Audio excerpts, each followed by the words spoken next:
සාදු සාදු භගවතෝ අරහතෝ සම්මා සම්බුද්දස්ස නමෝ තස්ස භගවතෝ අරහතෝ සම්මා සම්බුද්දස්ස නමෝ තස්ස භගවතෝ අරහතෝ සම්මා සම්බුද්දස්ස බුද්ධං සරණං ගච්ඡාමි ධම්මං සරණං ගච්ඡාමි සංඝං සරණං ගච්ඡාමි ဒုတိယံ පි බුද්ධං සරණං ගච්ඡාමි ဒုတိယံ පි ධම්මං සරණං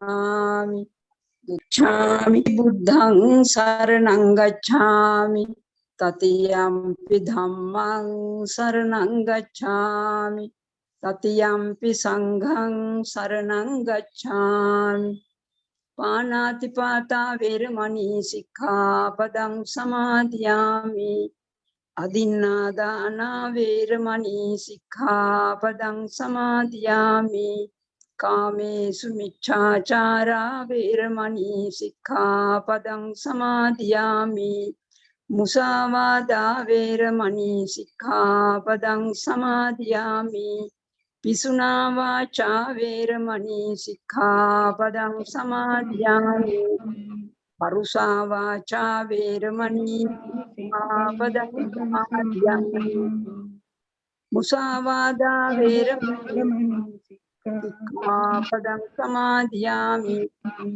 විසුනා වාචා වේරමණී සික්ඛාපදං සමාදියාමි පරුසා වාචා වේරමණී සික්ඛාපදං සමාදියාමි සම්පප්පලාපා වේරමණී සික්ඛාපදං සමාදියාමි මිච්ඡා ආජීවා වේරමණී සික්ඛාපදං සමාදියාමි මේ සමාදන් වූ ශීලය ශීල විසුද්ධිය පිණිසද උතුම් නිවන් සුව පිණිසද හේතු වේවා සාදු සාදු අද දින පුතා එරුවන් සරණයි මහත්මිය කරගෙන යන්න පුළුවන් අද දින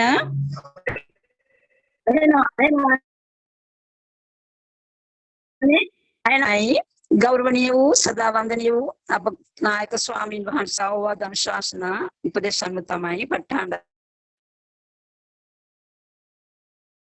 ධර්ම ස්වාමී පැවැත්වෙන දහමේ ආදාළ පාඩම් අද දවසින් ආරම්භ කරන්න තමයි අපි සූදානම් වෙන්නේ. එහෙනම් මම හිතන්නේ අද දැන් අපි කලින් විසුද්ධි මාර්ගය කරලා තියෙන නිසා විසුද්ධි මාර්ගයේ පොත සම්බන්ධව සහ බුද්ධ ഘോഷ ස්වාමීන්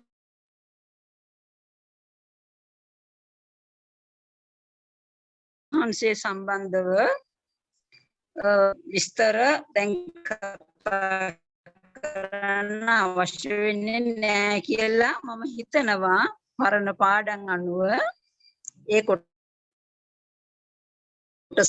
බලන්න පුළුවන්. අපි ඒ වුණත් විසුද්ධි මාර්ගය විමුක්ති මාර්ග කියලා මේ පොත හඳුන්වනවා.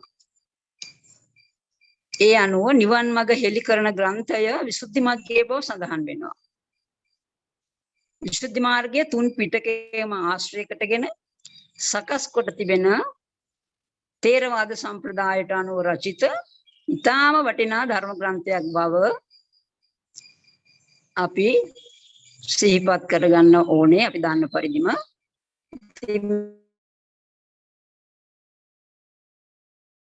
මේ සාඛාත ඕපනයික කියන දහමෙහි දැක්වෙන ගුණ විසුද්ධි මාර්ගය. ඉස්සෙල්ලාම අපි දන්නවා ධර්මයේ ඉගෙන ගන්නකොට ඉතාමත්ම අවධානයෙන් මේ කවුරුත් හොඳට පුරුදුයි ධම්ම අහලා ධම් කරුණ දැනගෙන ඉතා අවධානයෙන් අහන සිහි කල්පනාවෙන් අහන්න පුරුදු පිරිසක් අපිට ඉන්නේ. ඒක නිසා ඉතාමත් ආදරයෙන් ගෞරවයෙන් සතුටින් ඉගෙන ගන්න ඕනේ. ඉවසිල්ලෙන් ඉගෙන ගන්න ඕනේ. එතකොට තමයි කරුණ හොඳින් හිතේ ධාරණය වෙන්නේ මේ සටහන අවශ්‍යතාවදී තමන්ට සටහනක් කරගන්න පුළුවන්. අපි සම්පූර්ණ විසුද්ධි මාර්ගයේ පොත තමයි ආශ්‍රය කරගෙන පොතෙන්ම අනුව තමයි කරුණු සාකච්ඡා කරන්නේ. එතකොට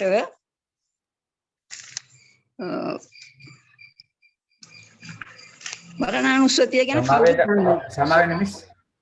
සමාවෙන්න මිස් කරුණක් පොඩ්ඩක් පැහැදිලි කරගන්න. දැන් මරණානුස්සතියෙන් පටන් ගන්නවා කියලා කියන ස්වාමීන් මිස් මේ වෙලාව සද්ධර්මාචාර්ය දෙවනි පන්තියේ දෙවෙනි පන්තියේ කොටස පටන් ගන්නේ මරණානුස්සතියෙන්. හරි. 8 වන පරිච්ඡේදයේ ස්ක්‍රීන් එකේ තියෙන්නේ. සමහර එකයි ඉන්නවා. ඔව් මිස් සමහර එකයි ඉන්නවා පළවෙනි පන්තියට සහභාගී වුන්නේ නැහැ. ඒතර මේක අපි දෙවෙනි පන්තිය කියලා ගණන් ගත්තාම ඒතර පළවෙනි පන්තිය කවුද දන්නේ මිස් කරන්නේ?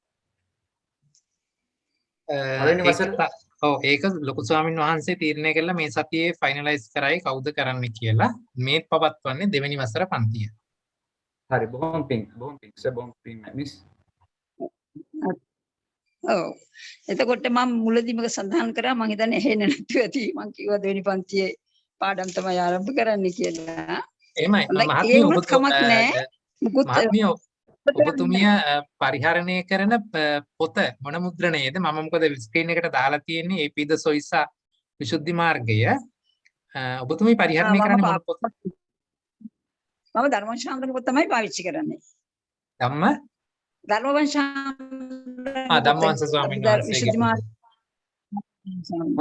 හොඳයි. සමහර විට වෙනසක් වෙන එකක් නැහැ. කරුණු එකයි මේ කරුණු එකයි තියෙන්නේ භාෂාවයි සටහන් වෙන විදියයි පොඩි වෙනසක් තමයි තියෙන්නේ. හරි හොඳයි. තෙරුවන් සරණයි. හොඳයි තෙරුවන් සරණයි. ගොඩක් පිං උදව් කරනවට මංගල මහත්තයා. මරණානුස්සතිය දැන් අපි අනුස්සති කියන එක කලින් ඉගෙනගෙන තියෙනවා. අනුස්සති කියන්නේ මොකක්ද? නැවත නැවත සිහිපත් කිරීම නේද? නැවත නැවත සිහි කිරීම මේ භාවනා මේ සමාධි වගේ ශීල සමාධි ප්‍රඥා විවරණය වෙන පොතක්. ඉතාමත් හොඳින්. ඉතින් මේ අනුස්සති පාඩම් අනුස්සතියේ පරිච්ඡේද මේ නිर्देशයන් සමාධි කොටසට අයත් වෙන්නේ. ඉතින් කලින් භාවනා ගැන පළවෙනි කොටසේදී හදාarලා තියෙනවා මේ හුඟක් දෙනා. එතකොට අනුස්සති කියන්නේ නැවත නැවත සිහිපත් කිරීම. කුසල් සිතුවිලි. පොතේ සඳහන් වෙන ආකාරයට සැදැහැයෙන් සසුන්ගත වූ කුලදරුවන් විසින් කළ යුතු දැන් අපි දාන ජීවිත පාඩම් වලදී ත්‍රිසිකයක් හැටියට ඉන්ද්‍රිය ධර්මයක් හැටියට එතකොට එක භවයකට අයිති වෙන ජීවිත ඉන්ද්‍රිය සිඳියාම තමයි මරණය කියලා කියන්නේ. මරණානුස්සතිය ගැන මම මේ පොඩි හැඳින්වීමක් කරන්නේ. අනුස්සති කියන්නේ නැවත නැවත සිහිපත් කිරීම. එතකොට එක භවයකට අයත් වෙන ජීවිත ඉන්ද්‍රිය සිඳියාම තමයි මරණය කියලා කියන්නේ. ඒකට අපි කියනවා ජීවිතේන්ද්‍රියෝ පච්ඡේද මරණ කියලා. ජීවිතේන්ද්‍රිය සිඳියාම අපි ප්‍රතිසන්දිය ලැබුව අවස්ථාව ඉඳලාම මේ අපි උපන් අවස්ථාව ඉඳලාම දිගටම තියෙන දහම තමයි ජීවිතේන්ද්‍රිය කියන්නේ. මේ මරණය සම්බන්ධව සිහිය පිහිටුවා ගැනීම තමයි මරණානුස්සතිය කියලා කියන්නේ. බුදුරජාණන් වහන්සේ නම් අනතීතෝති අබින්නම් පච්චවෙක්ඛිතබ්බං ඉත්‍යාවා පුරිසේනවා ගහට්ඨේනවා පබ්බජිතේනවා මම මරණය ස්වභාව කොට ඇත්තෙක්මි මරණයෙන් නොඉක්ම වූවෙක්මි කියලා ගිහි පැවිදි ස්ත්‍රී පුරුෂ හැමදෙනාම නිතර සිහිපත් කළ යුතුයි කියලා බුදුරජාණන්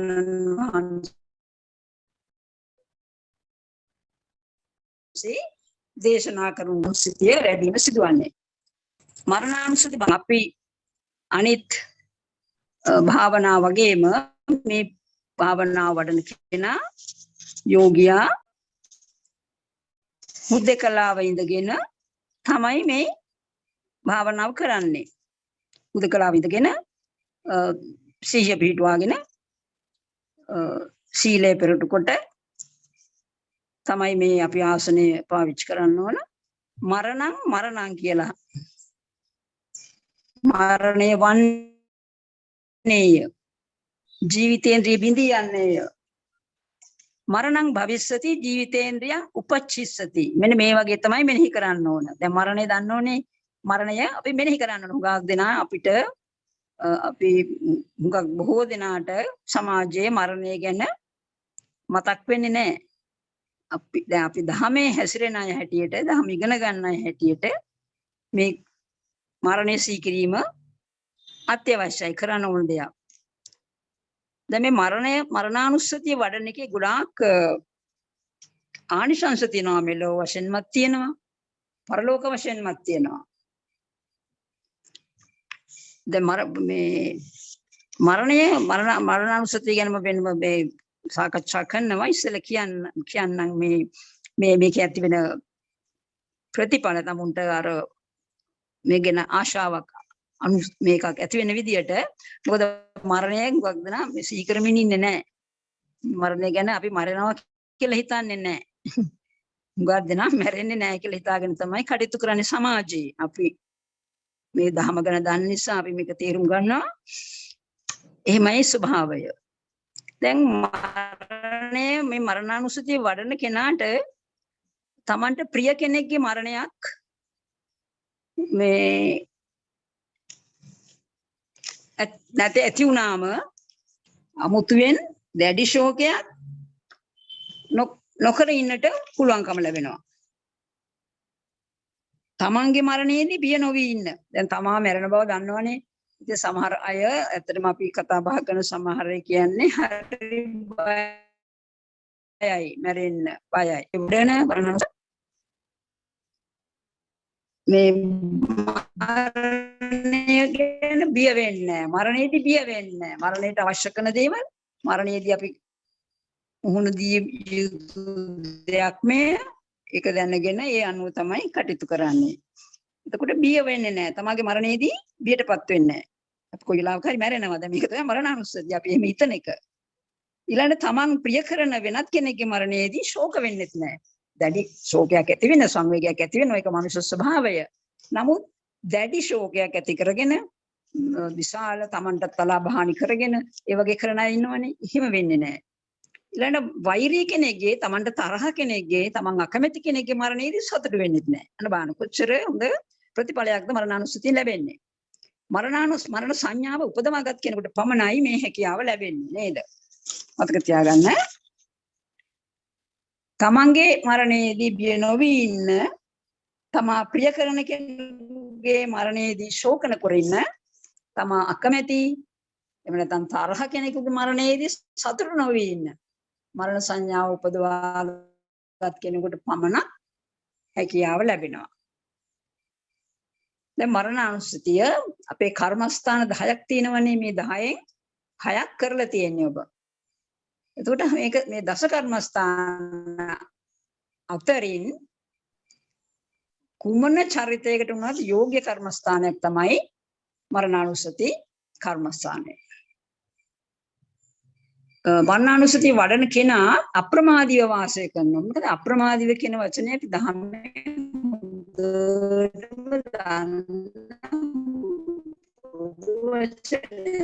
නේද?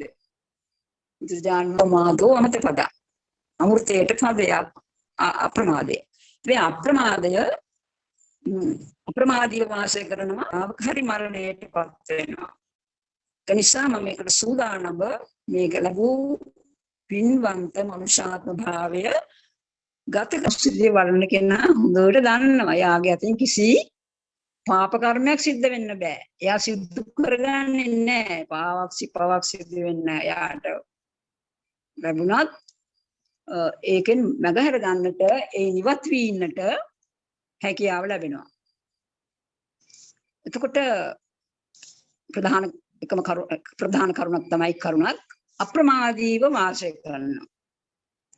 තව මෙයාට ඇති වෙනවා අනබිරත සංඥාව කියලා. අනබිරත කියන්නේ මේ ඇලීමක් නැතිව ජීවත් වෙනනේ. ඕන වෙලාවක ඕන දෙයක් අත්හරින්න පුළුවන්. එයා දන්නවා එයා කොයි වෙලාවක හරි මරණයටපත් වෙනවා කියලා.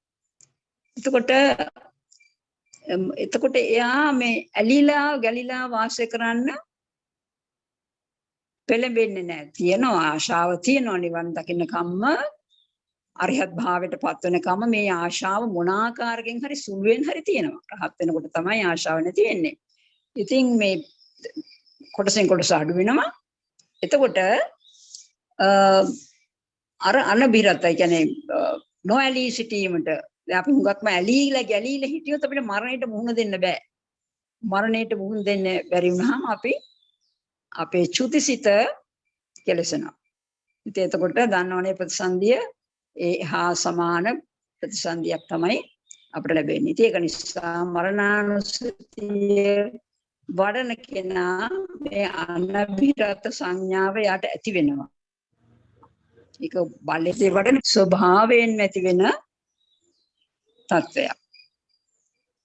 ඊළඟ ජීවිත තෘෂ්ණාව අත්හරිනවා. හැමතිස්සේ මං ජීවත් වෙන්න ඕනේ. මට මැරෙන්න බෑ. සමහර අසනීපයෙන් ඉන්න අය වුණත් කියනෝනේ මැරෙන්න බෑ. මට මැරෙන්න බෑ. මම කැමති නෑ දැන් මම මැරෙන්න කියන අය ඉන්නවා. මට ඇයිලා තියෙන්නේ. එතකොට තේරෙනවා අපි මරණාසන්න වෙනකොට මට හිතෙන්නේ අපි දන්නවා දැන් තව ටිකකින් අපි මිය යනවා කියන එක. තේරෙනවා හොඳ සිහියෙන් ඉන්න කෙනාට ඒක තේරෙනවා. තේරෙන නිසා තමයි සිත වඩපු කෙනාට ඒ අනුව සිත හසුරුවා ගන්නට පුළුවන් කියන එක ශක්තිය ඇති වෙනවා කියන එකට අපිට තේරෙනවා. මරණයට බිය වෙන්නේ නැහැ. ජීවිත තෘෂ්ණාව යන අත්හරින්න පුළුවන්. පාපයට බියයි. දැන් මේ කියන්නේ මේ සේරම සමානයි මේ අප්‍රමාදීව වාසය කිරීමට. නේද? පාපයට බියයි. කිසිම පාපයක් කරන්නේ නැහැ. ඊළඟට ඔහුට අනිත්‍ය සංඥාව නිතරම වැටහෙනවා. අනිත්‍ය සංඥාව වැටහෙනවා කියන්නේ දැන් මේ නිත්‍ය නෑනේ. ජීවිතේ නිත්‍ය නෑ. ඕන වෙලාවක දැන් පස්සේ අපි සාකච්ඡා කරන කරුණු වල අනුව ඒව තවත් වැටහෙනවා. අපිට මේ ජීවිතේ නිත්‍ය නෑ කියන එක තේරෙනවා. මරණසතිය වඩන කෙනාට. ඒකට අනිත්‍ය සංඥාව යට වැටහෙනවා. මේ අනිත්‍යයි. හැමදේම අනිත්‍යයි. හැමදේම අනිත්‍යයි කියලා අපි සියලු දේ අත්හැරලා දාලා ඉන්නව නෙවෙයි. අපි මේ උත්සාහයෙන් අපේ දියුණුවට අපි කරන්න ඕන හැමදේම කරනවා. හැබැයි කිසි කෙනෙකුට බාධාවක් කරදරයක් නැති හැමදේම නැති වෙනවා කියන හැඟීමෙන් තමයි ඒක කරන්නේ. අපි ඉගෙන ගන්න ඕන. දැන් තරම විශේෂයෙන් ඉගෙන ගන්න ඕනේ නේද? ඒ වගේ අපි කටයුතු කරන්න. ඒ නිසා දැන් පැහැදිලි නේද කාටත් අනිත් සංඥාව දාන්නනේ. අනිත්‍ය කියන එක දාන්නවා. පැහැදිලිද? දෙපිට මං කියන්නේ පැහැදිලිද? පැහැදිලි වහන්න පුළුවන්ද? පැහැදිලි මිස් මේ පොඩ්ඩක් මේ හිතන මේවා වෙලා යන පොඩ්ඩක් තරංග මේ ඇත්ත අයින් වස්තුවක් දැන් කියන දේ සමාවෙන්න මැඩම් කැඩි ඇහෙන්නේ සමහර වචන ඇහෙන්නේ නැද්ද? කැඩි ඇහෙන්නේ. එහෙනම් තරංග වල ප්‍රශ්නයක් තමයි.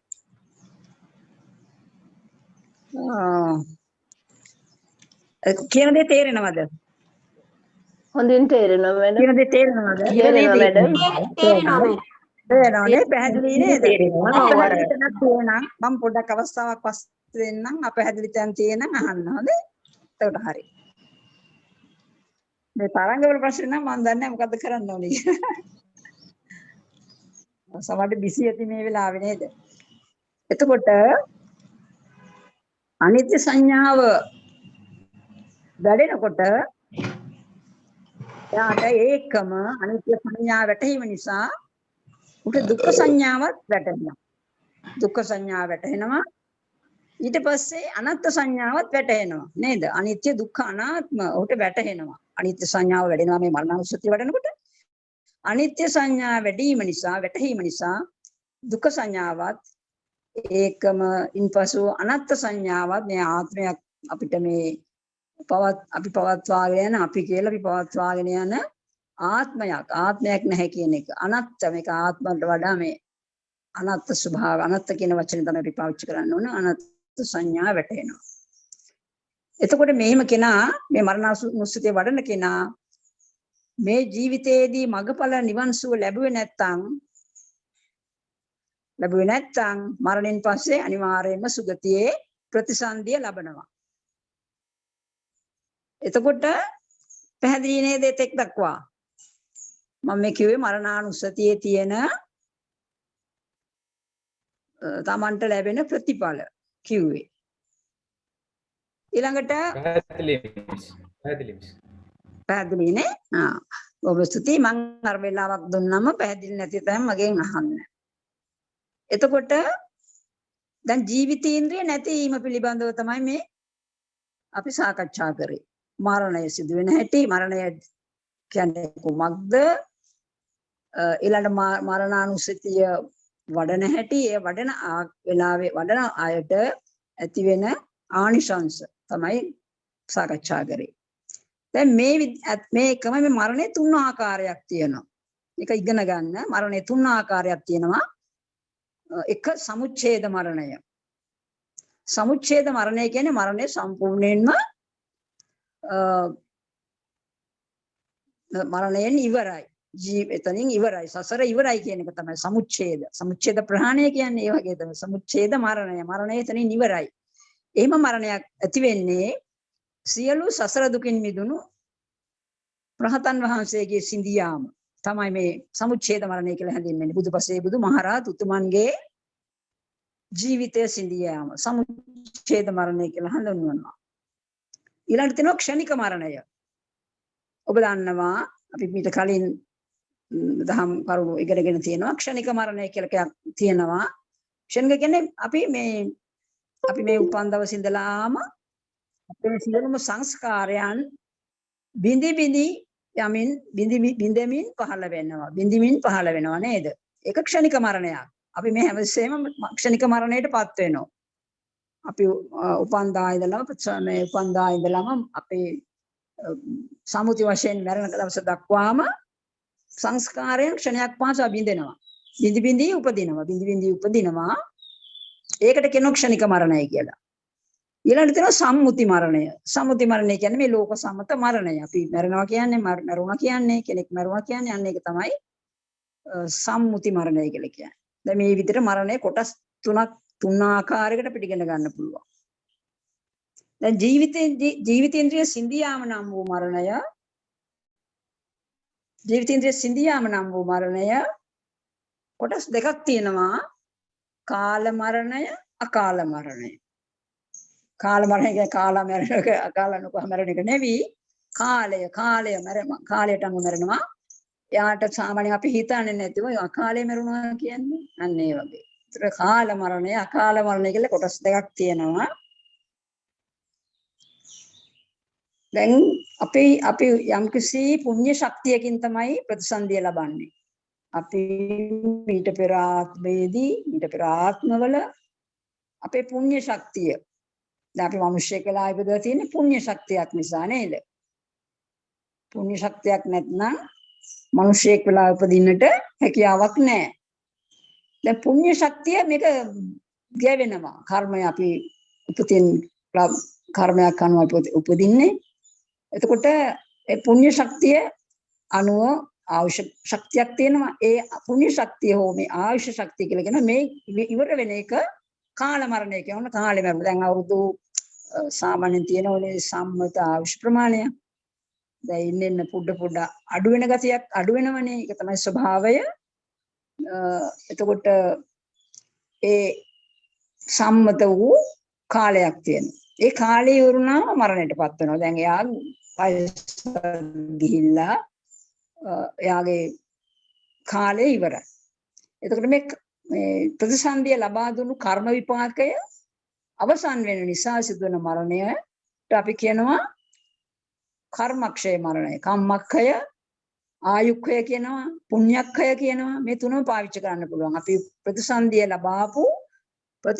ලැබූ කර්ම ශක්තිය, පුණ්‍ය ශක්තිය නිමා වෙන තැන තමයි නිමා වෙනකොට අපි මරණයටපත් වීමට මේ කාල මරණය කියලා කියනවා. පැහැදිලි නේද? ඊළඟට අකාල මරණය. අකාල මරණය කියන්නේ දැන් ඒ ආසන්නෙහිම සිදු බලවත් අකුසල කර්මයකින් හරි පෙර ජාතිවල සිදු කරන ලද උපච්ඡේද කර්ම අහලා තියෙන දන්නව නේද? කර්ම ශක්තිය උපච්ඡේද කර්මය. ඒ කියන්නේ අපි පෙර කරන ලද බරපතල අකුසල කර්ම වලින් අපි සසර වසන අතුරු ඵල දෙන කර්ම විපාක තියෙනවා. අනේ ඒවට කියන උපච්ඡේද කර්ම. ඕන වෙලාවක අපිට ඒ කර්ම ශක්තිය අනුව මරණයටපත් වෙන්න පුළුවන්. පුණ්‍ය ශක්තියෙන් අපි ප්‍රතිසන්දිය ලැබුවට මේ උපච්ඡේද කර්ම බලෙන් මේ කියන්නේ පෙර කරන ලද කර්ම බලෙන් පූර්වකෘත පෙර කරන ලද කර්ම බලෙන් අප මේ යන්න පුළුවන්. ඒකට කියනවා අකාල මරණය. කාල මරණය අකාල මරණය. දැන් මේවා හොඳට මතක තියාගන්න ඕනේ. පොඩි සටහනක් හදාගන්න. එතකොට මේ දෙකම ජීවිතේන්ද්‍රිය සිඳියාම නිසා සිදුවන මරණය. මේ අපි කාල මරණය කිව්වත් අකාල මරණය කිව්වත් මෙතනින් සිඳී යන්නේ ජීවිතේන්ද්‍රිය. ඒ ජීවිතේන්ද්‍රිය සිඳියාම නිසා සිදුවන මරණය. ඒතර මෙන්න මේ මරණය පිළිබඳව සිහිය පිටුවා ගැනීම තමයි මරණානුස්සතිය කියලා කියන්නේ. මම මේ විවිධ ආකාරයෙන් මරණානුස්සතිය ගැන හඳුන්වන්නේ. දැන් මේ අනුස්සතිය වැඩිීමේදී අපි දැන් ඉස්සෙල්ලා කිව්වා වගේ මරණය සිදු වෙනවා, ජීවිතේන්ද්‍රිය සිඳී යනවා. මරණය සිදු වෙනවා, ජීවිතේන්ද්‍රිය සිඳී වෙනවා. අපි දන්නවා අපි අනුස්සතිය වඩනකොට සිර ශීලයක පිටන්න ඕන. අපි දැන් මේ පාඩම පටන් ගත්තේ ශීලයක පිටගෙන නේද? ශීලයේ පිටන්න ඕන. ශීල සමාධි ප්‍රඥා. එතකොට මේ අනුස්සතිය වැඩිවීමට අපි අර ඉස්සෙල්ලා මම කිව්වා වගේ මරණය සිදු වෙනවා, ජීවිතේන්ද්‍රිය සිඳී යනවා කියලා හෝ මරණය කියමින් මේ සිහි කරන්න ඕන. මේ සිහි කරනට වෙන අදහසක් වෙන කල්පනාවක් අපේ සිතේ ඇති වෙන්නේ නැහැ. අනේ මේ කරුණ තමයි මම ඉස්සරත් කිව්වේ මෙසේ නුවණින් සිහි කරන කෙනාට මේ අනුස්සතිය නුවණින් මේ හැම දෙයක්ම සති සම්පජඤ්ඤනේ සිහියයි නුවණයි. සම්පජඤ්ඤ කියන්නේ නුවණ. මේ සිහි කල්පනාවෙන් නුවණින් මේ සිහි කරනකොට එයාට ඉස්සෙල්ලා කිව්වා වගේ තමන්ගේ මරණයේදී බියක් ඇති වෙන්නේ නැහැ. මේ කරුණ මම ඉස්සෙල්ලා කිව්වා. ඒකම තමයි මේ ආයෙ විස්තර කරේ දීර්ඝ වශයෙන්. තම මරණයේදී බියක් ඇති වෙන්නේ නැහැ. ප්‍රිය අයගේ මරණයේදී තම උගා ප්‍රිය කරන ආදරය කරන අයගේ මරණයේදී දැඩි ශෝකයක් ඇති වෙන්නේ නැහැ. කියන්නේ ශෝකයක් ඇති වෙන සංවේගයක් ඇති වෙනවා. ඒතකොට අපි මේ සංවේගය ඇති වුණාම මේක තමයි ස්වභාව ධර්මය කියලා හිතලා අපිට හිත හරි ගස ගන්න පුළුවන්. අපි මේ ශෝකයෙන් වැළපිලා, බියලිලා, මැලවිලා අපේ කටයුතු නොකර ඉන්නට අපි උත්සාහ කරන්නේ පෙළඹෙන්නේ නැහැ. එතකොට ප්‍රිය අයගේ මරණයේදී ශෝකයක් ඇති වෙන්නේ නැහැ. අර ඉස්සලා කිව්වා වගේ වෛරී අයගේ මරණයේදී එමෙ තරහක් තියෙන කෙනෙක්ගේ මරණයේදී, Taman තරහ කෙනෙක්ගේ මරණයේදී සතුටක් ඇති වෙන්නේ නැහැ. එතකොට මෙසම මේ විදිහට මේ අනුස්සතිය වඩන විට නීවරණ යටපත් වෙනවා. දැන් ඔබ ඉගෙනගෙන තියෙන්නේ නීවරණ නේද? කාමච්ඡන්ද, ව්‍යාපාද, තින මිද්ද, උද්ධච්ච කුක්කුච්ච, විචිකිච්ඡා. නීවරණ පහක් තියෙනවා. පංච නීවරණ. මේ නීවරණ යටපත් වෙනවා. අපි භාවනාවක් වඩනකොට අපි හොඳින් සිහි නුවණින් මේ භාවනාව වඩන විට මේ නීවරණ තුනී වෙනවා. නීවරණ තුනී වෙලා දැන් අවස්ථාවක ඊටමත් හොඳින් අපේ සිහිය පිහිටවන අවස්ථාව අපි උපරිම ස්ථත්වයටපත් වෙන විට අපිට යටපත් වෙනා විතරක් නෙවෙයි නීවරණ නැති වෙලා ඉතින් ගොඩාක් ඈතට යන්න ඕන එකට භාවනාව ඉස්සෙල්ලාම ආරම්භ කරනකොට මේ හරියට භාවනාව අනුස්සතිය වඩන විට මේ පංච නීවරණ ධර්මයන් තුනී වෙනවා. කාමච්ඡන්ද පැහැදිලිව කියන්න ඕනේ නේද? කාමච්ඡන්දේ කවුරුද දන්නවා නේද? අපි පසින්දරන් පිනවීමට තියෙන කැමැත්ත තමයි කාමච්ඡන්දය. මේවා තුනී වෙනවා. ව්‍යාපාද සිතේ ඇති වෙන තරහ ස්වභාවයන් ඒවා තුනී වෙනවා. තින මිද්ද පින්කම් වලට කුසල ධම්ම යෙදෙන්නට තියෙන චිත්තචෛතසික වශයෙන් නැති වෙන උදාසීනකම් තුනී වෙනවා. ඊළඟට සිතේ විසිරුණු ස්වභාවය උද්ධච්ච කියන්නේ සිතේ විසිරුණු ස්වභාවය, සිත එක දහමක පවතින නැති ස්වභාවය, එකලස් කරලා තියාගන්න බැරි ස්වභාවය නැති තුනී වෙනවා. කුක්කුච්ච පසුතැවීම කල අකුසල් සහ නොකරන ලද කුසල් සම්බන්ධව පසුතැවෙන කෙනෙක්. අනේ ඒකත් තුනී වෙනවා. උද්ධච්ච කුක්කුච්ච එකට යෙදෙන්නේ. එතකොට විචිකිච්ඡා සැකය බුද්ධ ආදී අටතැන්හි සැකය. කවුරුත් මේ කරුණු දන්නවා. මම නැවතත් මතක් කිරීමක් කරේ. එතකොට නීවරණ යටපත් වෙලා මොන පිහිටනවා මරණානුස්සතිය. තේරුණා නේද? මේක හරි මේ තමන්ගේ හිතට ඉතාමත් ප්‍රසාදයක් ඇති වෙන අවස්ථාවක්. මොකද මේ තමා කරන කාර්යයේ තමා යම්කිසි බලාපොරොත්තු සහගත තැනකට පැමිණෙනවා කියන එක තමන්ට තේරෙනවා. භාවනාව වඩනකොට ඒක තේරෙනවා. මේක තින් ගොඩක් මරණානුස්සතිය වඩන්න පටන් ගත්ත හැටිම මේක සිදු වෙන්නේ. නමුත් ක්‍රමක්‍රමයෙන් දිගටම මේ අනුස්සතිය වඩන කෙනාට මේ தত্ত্বය ඇති වෙනවා. ඊළඟට මරණානුස්සතිය පිහිටම උපචාර තත්වයටපත් වෙලා ධානාංග පහළ වෙනවා. මරණානුස්සතිය මේ වඩනකොට සිදුවෙන දේ තමයි මේ කිව්වේ. ධානාංග ඔබ දන්නවනේ විතක්ක, ਵਿਚාර, පීති, සුඛ, ඒකාග්‍රතාව කියලා ධානාංග 5ක් තියෙනවා. මේවා ක්‍රමයෙන් අඩු වෙනවා. මේ ක්‍රමයෙන් අඩු වෙලා මේ ධාන අංග පහළ වෙනවා. ධානාංග පහළ වෙලා මේ ධානාංග පහළ වෙනවා. මේ පහළ වුණේ නැතිකුණොත් මොකද වෙන්නේ? මේ ධානාංග අපිට පහළ වෙන්න ඕනේ. එහෙම දිගටම මේ විදියට අපි අනුස්සතිය වඩන විට ධානාංග පහළ වෙනවා. ධානාංග පහ මතක තියාගන්න. විතක්ක, ਵਿਚාර, පීති, සුඛ, ඒකාග්‍රතාව. මේක පැහැදිලි කරලා දෙන්න ඕනේද? මම හිතන්නේ නැහැ කියලා නේ. විතක්ක කියන්නේ අපි දැන් භාවනා මරණානුස්සතියනේ.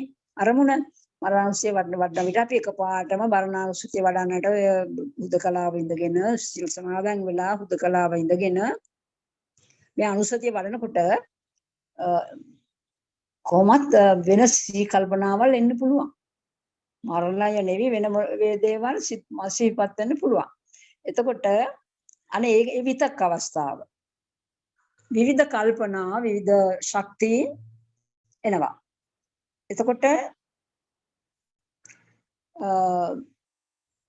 ඒ විදියට විතක්ක තත්වයක් තියෙනවා. ඒක හැම කෙනාටම තියෙනවා.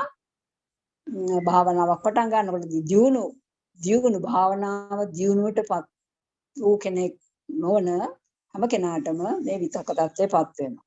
එතකොට විතක්ක. දැන් මේක මේ ධාන අංගයක්. ඒක තමුන් තේරුම් ගන්නවා. ඒ එන විතර්කයන් ඉවත් කරලා ඊට පස්සේ මේ අනුව ප්‍රථම ධානයටපත් වෙනකොට විතක්කය ගත වෙනවා. ඊළඟට විචාර කියන්නේ උන්න සිහි කාමයේ මරණානුස්සතිය කියන සිහි කල්පනාවේ ඒ සතියේ සිත පිහිටනවා. විචාර. දැන් මේ අවස්ථාව රේරුකාණ ස්වාමීන් වහන්සේගේ චන්දවිමල ස්වාමීන් වහන්සේගේ පොතේ සඳහන් වෙනවා. දැන් පඹරෙක් මලට එනකොට මුංගුන් ගන්න එනවනේ. මල්පැණි බොන්නට. ඒ එනකොට මේ එයා එකපාරට මලට වහන්නේ නැහැ. එයා ටිකක් වටේ ඇවිදලා කියලා පියාඹලා කීපසරයක් රවුම් ගිහිල්ලා හැම තමයි මලට එන්නේ. විතක් අවස්ථාව කියන්නේ ඒක. ඒ කියන්නේ අරමුණට එකපාරටම සිත එන්නේ නැහැ. පළමුවම භාවනාව වඩන්න පටන් ගත්ත හැටියෙම ආධුනිකයෙකුට.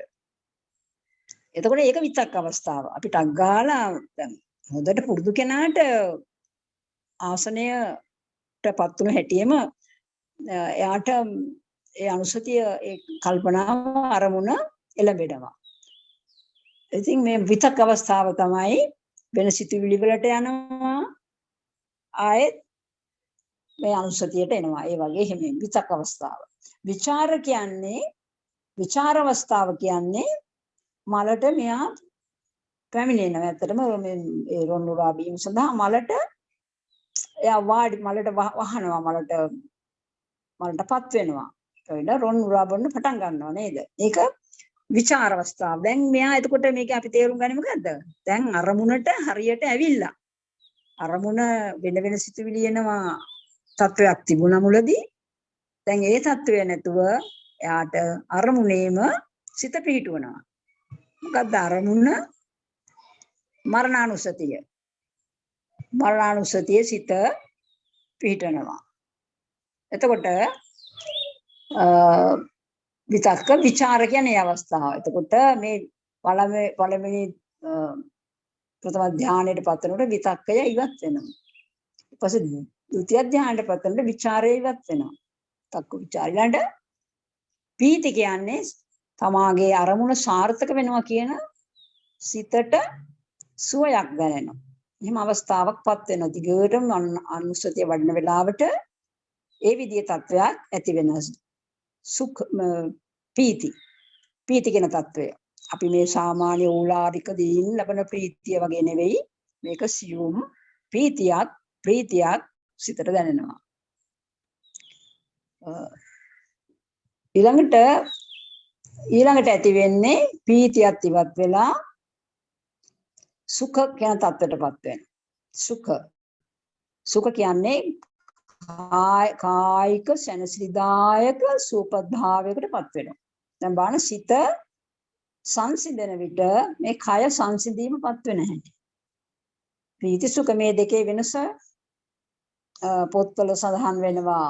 උදාහරණ හැටියට දැන් ඊටමත් දුෂ්කර පළාතක වාලු නිකන් කතරක් කාන්තාරයක් වගේ දැඩි අවුවෙන් පීඩණයෙන් වතුර නැතිව කාන්තාරයක් යමු එහෙම ගමන් කරන අවස්ථාවක දැන් ඈත නිකන් නිල්ලක් පේනෝනේ ගස් කොළන් තියනවා වගේ නිකන් නැත්තම් තියෙන අහසයි පොළොවයි නේ තියෙන්නේ වෙන මොකුත් නැහැනේ කතරක නිකන් ස්වාභාවික සංසිද්ධායක නිල්වන් ස්වභාවයක් වගේ පේනකොට අන්න ඒ වගේ වෙනකොට සිතට සුවයක් දැනෙනවනේ. දැන් අපිට හොඳ තැනකට එන්න පුළුවන් වගේ. අන්න ඒක තමයි ප්‍රීති කියන්නේ. සිතට දැනෙන සියුම් සුවයක් ඒක.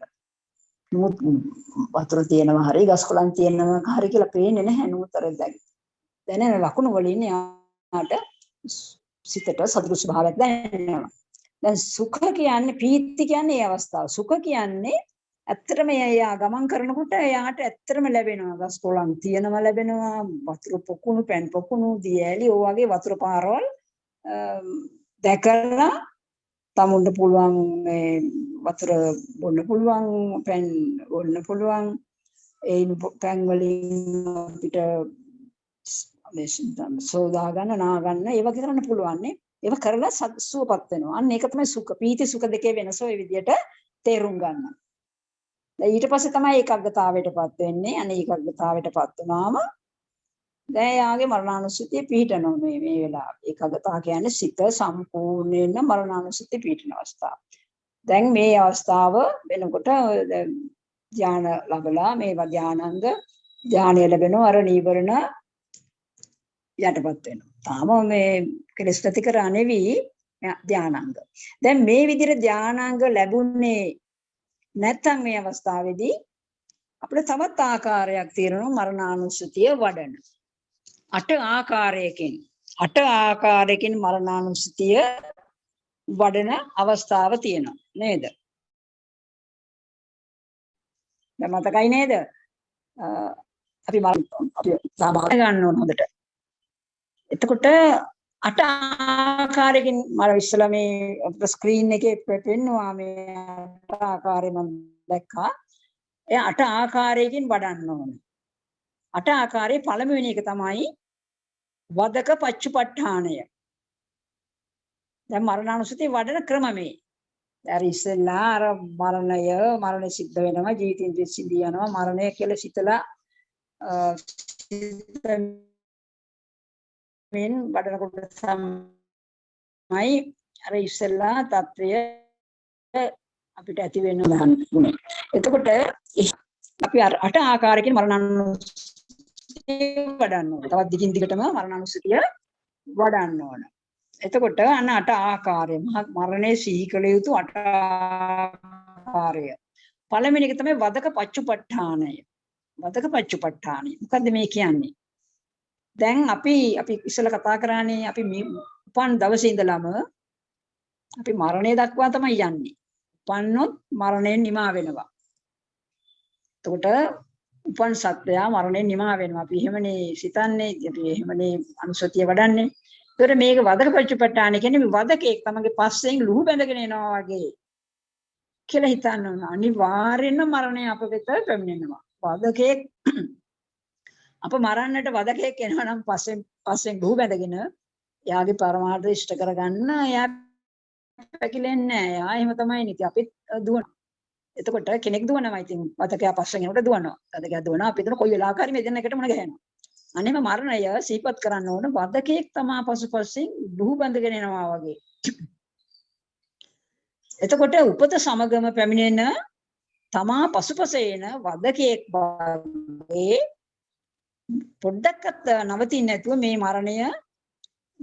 මරණය දක්වා මේ වදකයා අපේ පස්සෙන් පැමිණෙනවා. අන්න එහෙම මරණය සිහි කරන්න ඕන. වදක පච්චුපට්ඨාන කියන්නේ ඒකයි. පැහැදිලි නේද? වදකෙක් අපේ පසුපස්සෙන් එනවා වගේ තමයි අපි සිහිපත් කරන්න ඕන. ඒ විවාදකයා නවතින්නේ නැහැ කොයි වෙලාවත්. කඩුවක් අමුරාගෙන අපේ පස්සෙන් දුවනවා. ඒ විදිහට තමයි සිහිපත් කරන්න ඕන.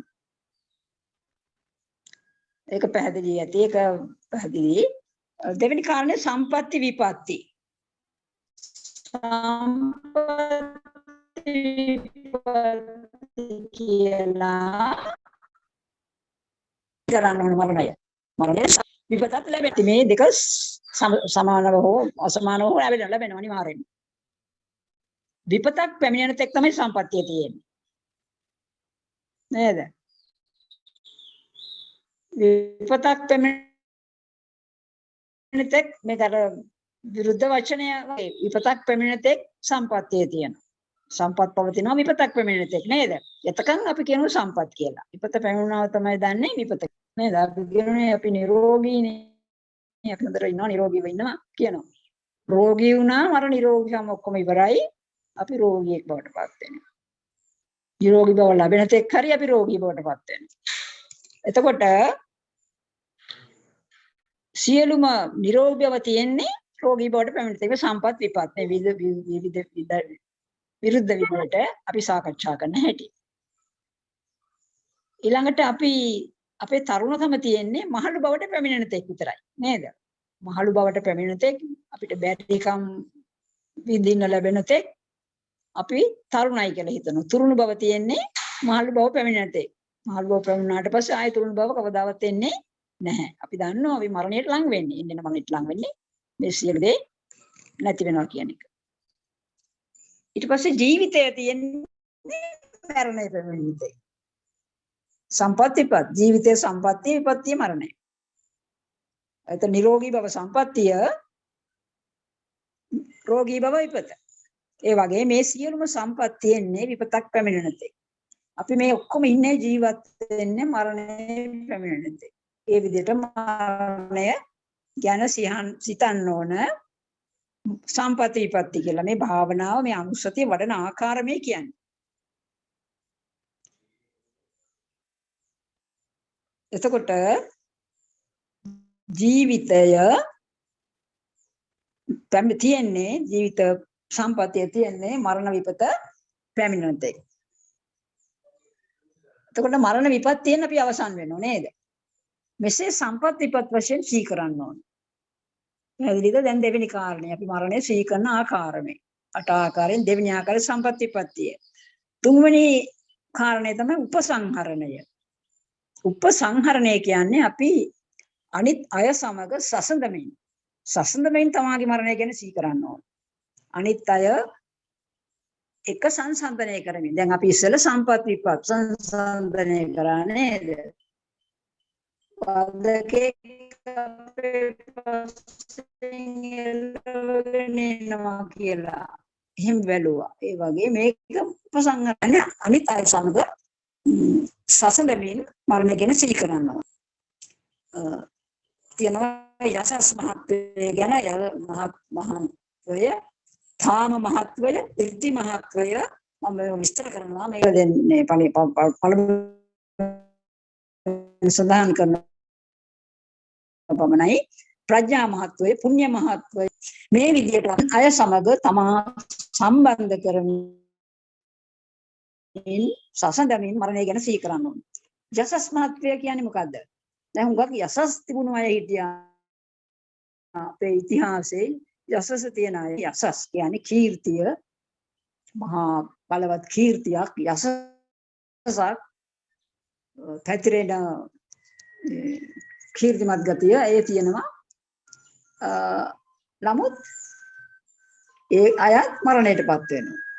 දැන් මේ පොත්වල සඳහන් වෙන උදාහරණ වල මහා සම්මත මහා මන්දාතු වගේ රජවරු හිටියා. ඒගොල්ලොත් මැරුණා නේද? ඉතින් ඒගොල්ලෝ මැරුණා නම් මම ඉඳීද මැරෙන්නේ නැතුව. මමත් ඒ වගේම ඒ මාවත් ඒ විදිහටම මරණයටපත් වෙනවා කියලා සිතන්න ඕනේ. උපසංහරණයේ යටතේ මේ කතා කරන්නේ උපසංහරණය. එතකොට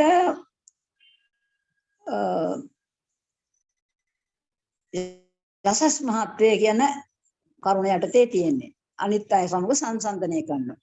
ඊළඟට තියෙනවා තාම මහත්. තාම කියන්නේ මේ බලයන්. දැන් ඉතිහාසයේ මේ සඳහන් වෙනවා වාසුදේව බලදේව වගේ වීරයෝ. වීර කතා තියෙනෝනේ අපේ ඉතිහාසෙ ගොඩාක් වීර කතා තියෙනවා. මේ අපේත් වීරයෝ ඉන්නවා අපේ සිංහල සංස්කෘතියේ. අපේ පරණ රජවරු ඉන්නෝ වීර වැඩ කරපු අය නේද? අපේ ගැමුණු මහරජතුමා වීරයෙක් අපිට නේද? ඉතින් මේ වාසුදේව බලදේව මේ පුරාණ කතාවල සඳහන් වන චරිත මේ වගේ අයත් මරණයටපත් වුණා. ඒගොල්ලන් එදා ඉඳලා අද වෙනකන් ඉන්නව නෙවෙයි. ඒගොල්ලත් මරණයටපත් වුණා. අන්න එහෙම ඒ වගේ වීරයෝ මේ පැතිරිච්ච වීර ශක්තිය ගැන පැතිරුණු ගති තිබුණු කවුරුත් දන්න අය මරණයටපත් වුණා. ඒ වගේ මමත් මරණයටපත් වෙනවා. මේ සසඳමින් සලකන හැටි. දැන් අනිත් අය එහෙම ඉඳපොයන් දරුණා නම් ඉතින් මම ඉන්නේ කොහොමද කියලා ඒ වගේ හිතන්නේ. ඊළඟට 이르දි මහත්ව කියන්නේ 이르දිමතුන්. බලවත් 이르දි තියෙන අය හිටියා. ඒ බලවත් 이르දි තියෙන අය මරණයටපත් වුණා. දැන් මුගලන් මහරහතන් වහන්සේ බලවත් 이르දියක් තිබුණු කෙනෙක් නේද? කොච්චර 이르දිමත් චරිතයක් අග්‍ර ශ්‍රාවක යන් වහන්සේ නම මාම දෙවියන් සරියුත් මහරහතන් වහන්සේ දක්ෂිණ වාම මුගලන් මහරහතන් වහන්සේ. ඒතකොට මේ 이르දිමතුනොත් ජීවිතේ නැති වුණා නේද? මහා 이르දිමත් අය. එහෙම හිතන්න ඕනේ. 이르දිමතුන්ට පවා 이르දි බලයෙන් ජීවත් වෙලා ඉන්න බැහැදිගටම තමන්ගේ කර්ම ශක්තිය අනුව මිය යනවා. ඒ එහෙම හිතන්න ඕනේ. මුගලන් මහරහතන් වගේ මහරහතන් වහන්සේ වැනි 이르දිමතුන් මරණයටපත් වුණා. මමත් ඒ වගේම මරණයටපත් වෙනවා. ඊළඟ ප්‍රඥාවන්ත ප්‍රඥා මහත්ව කියනවා. තාම බලවත් ප්‍රඥාවන්ත අය මරණයටපත් වුණා. දැන් අපි දන්නවා හුඟක් දාර්ශනිකයින් යම් කරුණු සාගත්තු අපේ උතුම චරිතය අපේ බුදුරජාණන් වහන්සේ අසම ප්‍රඥාවන්ත. එතකොට ඊළඟ අපේ සාරිපුත්‍ර මහරහතන් වහන්සේ ප්‍රඥාවෙන් බුදුරජාණන් වහන්සේට පමණයි දෙවෙනි තැන. ඉච්ඡර ප්‍රඥාවන්තයන් වහන්සේ කෙලවර කිරීම. තවත් උපතක් නැහැ. ඉතින් ඒ වගේ මහා ප්‍රඥාවන්තයිනුත් ජීවිතේ නැති වුණා. අපේ ජීවිතයත් මොකක්ද එතකොට නේද? අපේ ජීවිතයත් ඒ විදිහටම නැති වෙනවා. ඊට පස්සේ තියෙනවා පුණ්‍ය මහත්ව කියලා. දැන් කිව්වා යසස් මහත්ව, කීර්තිය සම්බන්ධව තාම මහත්ව, වීර ශක්තියින් පිළිබඳව මහත් තත්වය, 이르දි මහත්ව, 이르දි බලයෙන්, ප්‍රඥා මහත්ව, ප්‍රඥා බලයෙන්. එහෙම වැඩි අය ගොඩාක් හිටියා. ඒගොල්ලන් සේරම ජීවිතය නිමා වුණා මරණය. ඒ වගේ මගේ ජීවිතයත් මරණයෙන් නිමා වෙනවා කියලා හිතන්න ඕන. උපසංහරණය. ඊළඟ පුණ්‍ය මහත්ව කිව්වේ පින් පුණ්‍ය බලය. අපේ මේ ශාසන ඉතිහාසයේ කතාවල් සඳහන් ජෝතිය කියලානේ. ජෝතිය කියලා රජ කෙනෙක් සිටු කෙනෙක් බවට පත් වුණා. එයාගේ පුණ්‍ය මහත්වය අල්ලන දේ රන් වෙන්න පටන් ගත්තලු නේද? එයාගේ පින් බලයෙන් රන් බවට පත් වෙනවා.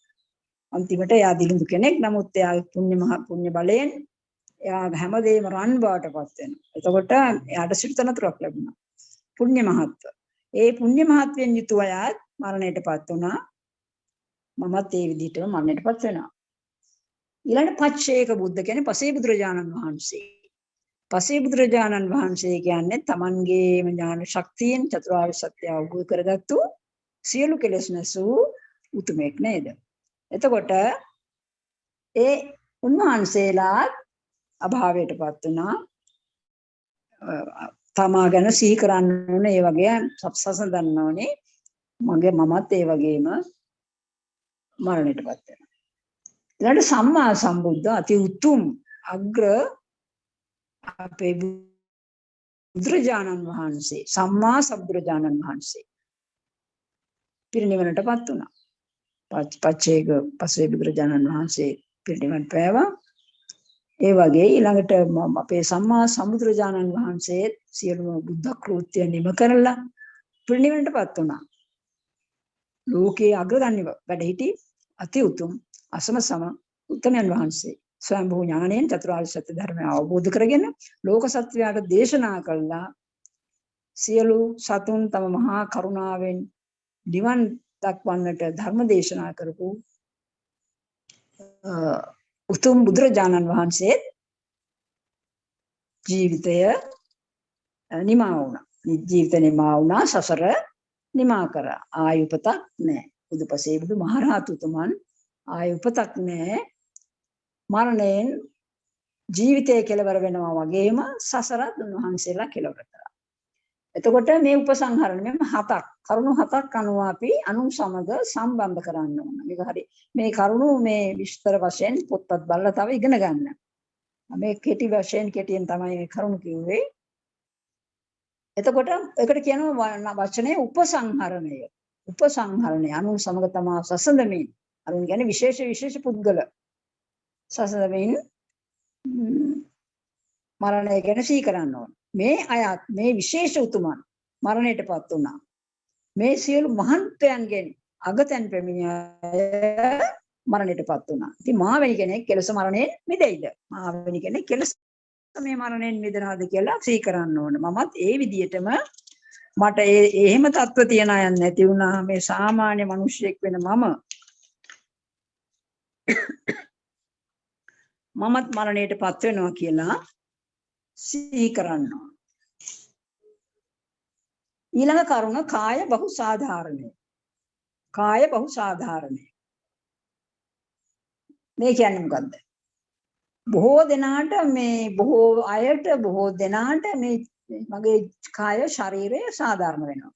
බොහෝ දෙනාට කියන්නේ දැන් අපි මේ ශරීරය අපේ ශරීරය ආශ්‍රය කරන් ජීවත් වෙන අය ඉන්නව නේද? එතකොට ඒ අයටත් ඒ අයත් මගේ කාය සාධාරණයි. ඒ අයගේ ප්‍රශ්න නිසා මගේ මරණය සිදු වෙන්න පුළුවන්. බොහෝ ප්‍රාණීන්ට සාධාරණයි. මේ කියලා මේ කාය බොහෝම සතුන්ට සාධාරණයි කියලා හිතලා මරණය සිහි කරන නොපෙනෙන ක්ෂුද්‍ර තා කුඩා නේද? අය අපේ ශරීරයේ ආශ්‍රයේ ඉන්න පුළුවන්. පොත්වල සඳහන් වෙන මේ ශරීරයේ 80 කුලයක් පණුව ඉන්නවලු. 80 කුලයක්, ඒ කියන්නේ 80 වර්ගයක්. සම ආශ්‍රය කරගෙන, ඇට ආශ්‍රය කරගෙන, මස් ආශ්‍රය කරගෙන, වෙන තැන් ආශ්‍රය කරගෙන මේ ඉන්නවා කියලා කියන්නේ. ඒගොල්ලන් කිපීම නිසා බොහෝ රෝග වලින් අපි මේ යන්න පුළුවන්. ඒගොල්ලන් මේ සාධාරණයි. අපි ඉන්නවා කියලා ඒගොල්ලන්ට හැඟීමක් නැහැ. ඒගොල්ලන්ගේ වැඩේ ඒගොල්ලන් කරනවා. ඒ අනුව ඒගොල්ලන්ගේ අපේ කය සාධාරණ විදියට ඒගොල්ලන් පාවිච්චි කිරීමේ ක්‍රම අනුව අපේ මරණය සිද්ධ වෙන්න පුළුවන්. ඒකම වෙන බාහිර වෙන්නත් පුළුවන්, අභ්‍යන්තර බාහිර. එතකොට මේ සර්ප වැනි විෂගෝර සතුන්ගේ විෂෙන් අපේ ජීවිතේ නැති වෙන්න පුළුවන්. එතකොට විවිධ බාහිර උපද්‍රව වලින් අපේ ජීවිතේ නැති වෙන්න පුළුවන්.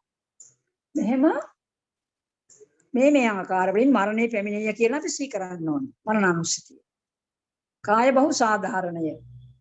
මේක තේරුම් ගන්න ඕනේ. තේරුම් ගත්තාම මේව මතක තියෙනවා.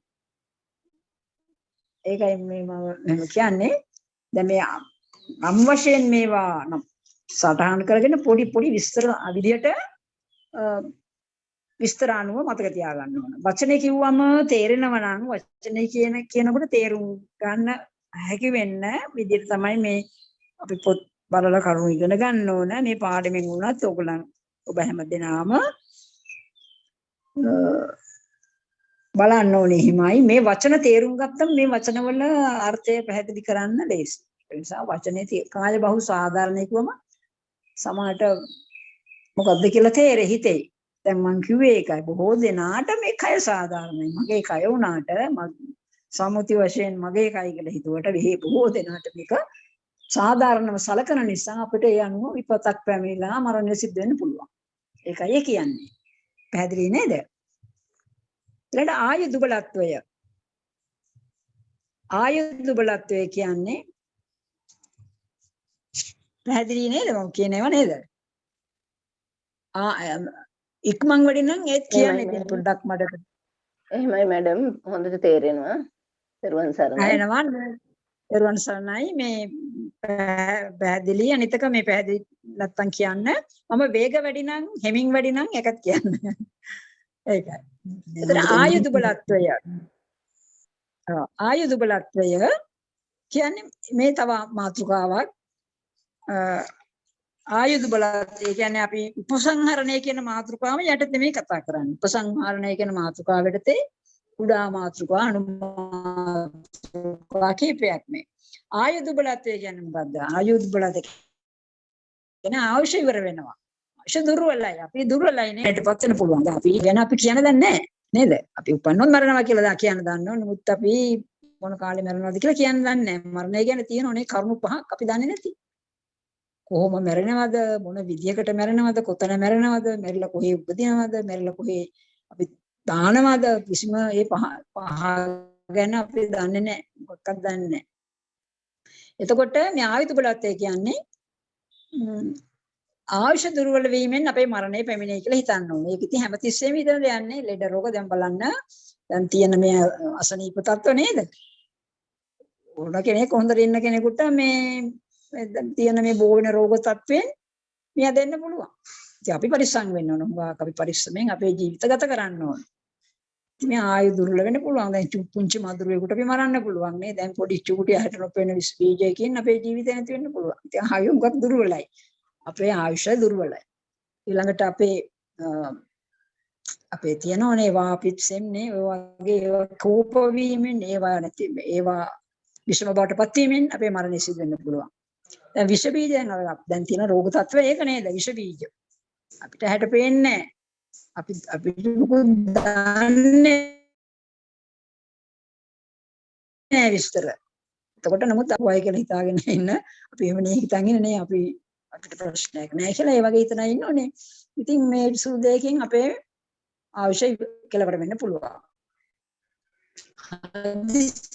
රෝග වලින් මරණය පැමිණෙන්න පුළුවන්. මේ වගේ ආයු දුබලයි කියලා සීපත් කරන්න ඕනේ. ඊටමත් අපි ආයුෂ දුර්වලයි. අල දැනගෙන අපි අපේ දියුණුව සඳහා අපි කටයුතු කරන්න. මේව සමුත් දැනගන්නවා. ඊළඟ අනිමිත්ත කියලා තව කරුණක් තියෙනවා. මේ උපසංහරණය යටතේ ඉන්නේ උපසංහරණය කියන මාතෘකාව යටතේ ඉන්නේ තුන්වෙනි කරුණ අනිමිත්තයි. මේ කියන්නේ නිශ්චය වශයෙන් අපිට කියන්න බෑ. නිශ්චය වශයෙන් කියන්න බැරි කීපයක් තියෙනවා. අපේ අර කිව්වේ ජීවිත කාලය අපි දන්නේ නැහැ. කොච්චර කල් ඉන්නවද කියලා දන්නේ නැහැ. ආයුෂ කාලය ජීවිත කාලය දන්නේ නැහැ. දැන් කිසි කෙනෙකුට කියන්න බෑ මේ මම මෙච්චර කල් ඉන්නවා කියලා නේද? අපි ඉන්නකන් හොඳට ඉන්නවා එච්චරයි. ඒ විදිහට අපි කටයුතු කරන්න ඕන. ජීවිත කාලය කියන්න බෑ. උපදුණු වෙලාව ඉඳලා ඕන වෙලාවක අපි මිය දෙන්න පුළුවන්. කවර රෝගයකින් මරණය පැමිණෙනවද කියලා අපි දන්නේ නැහැ.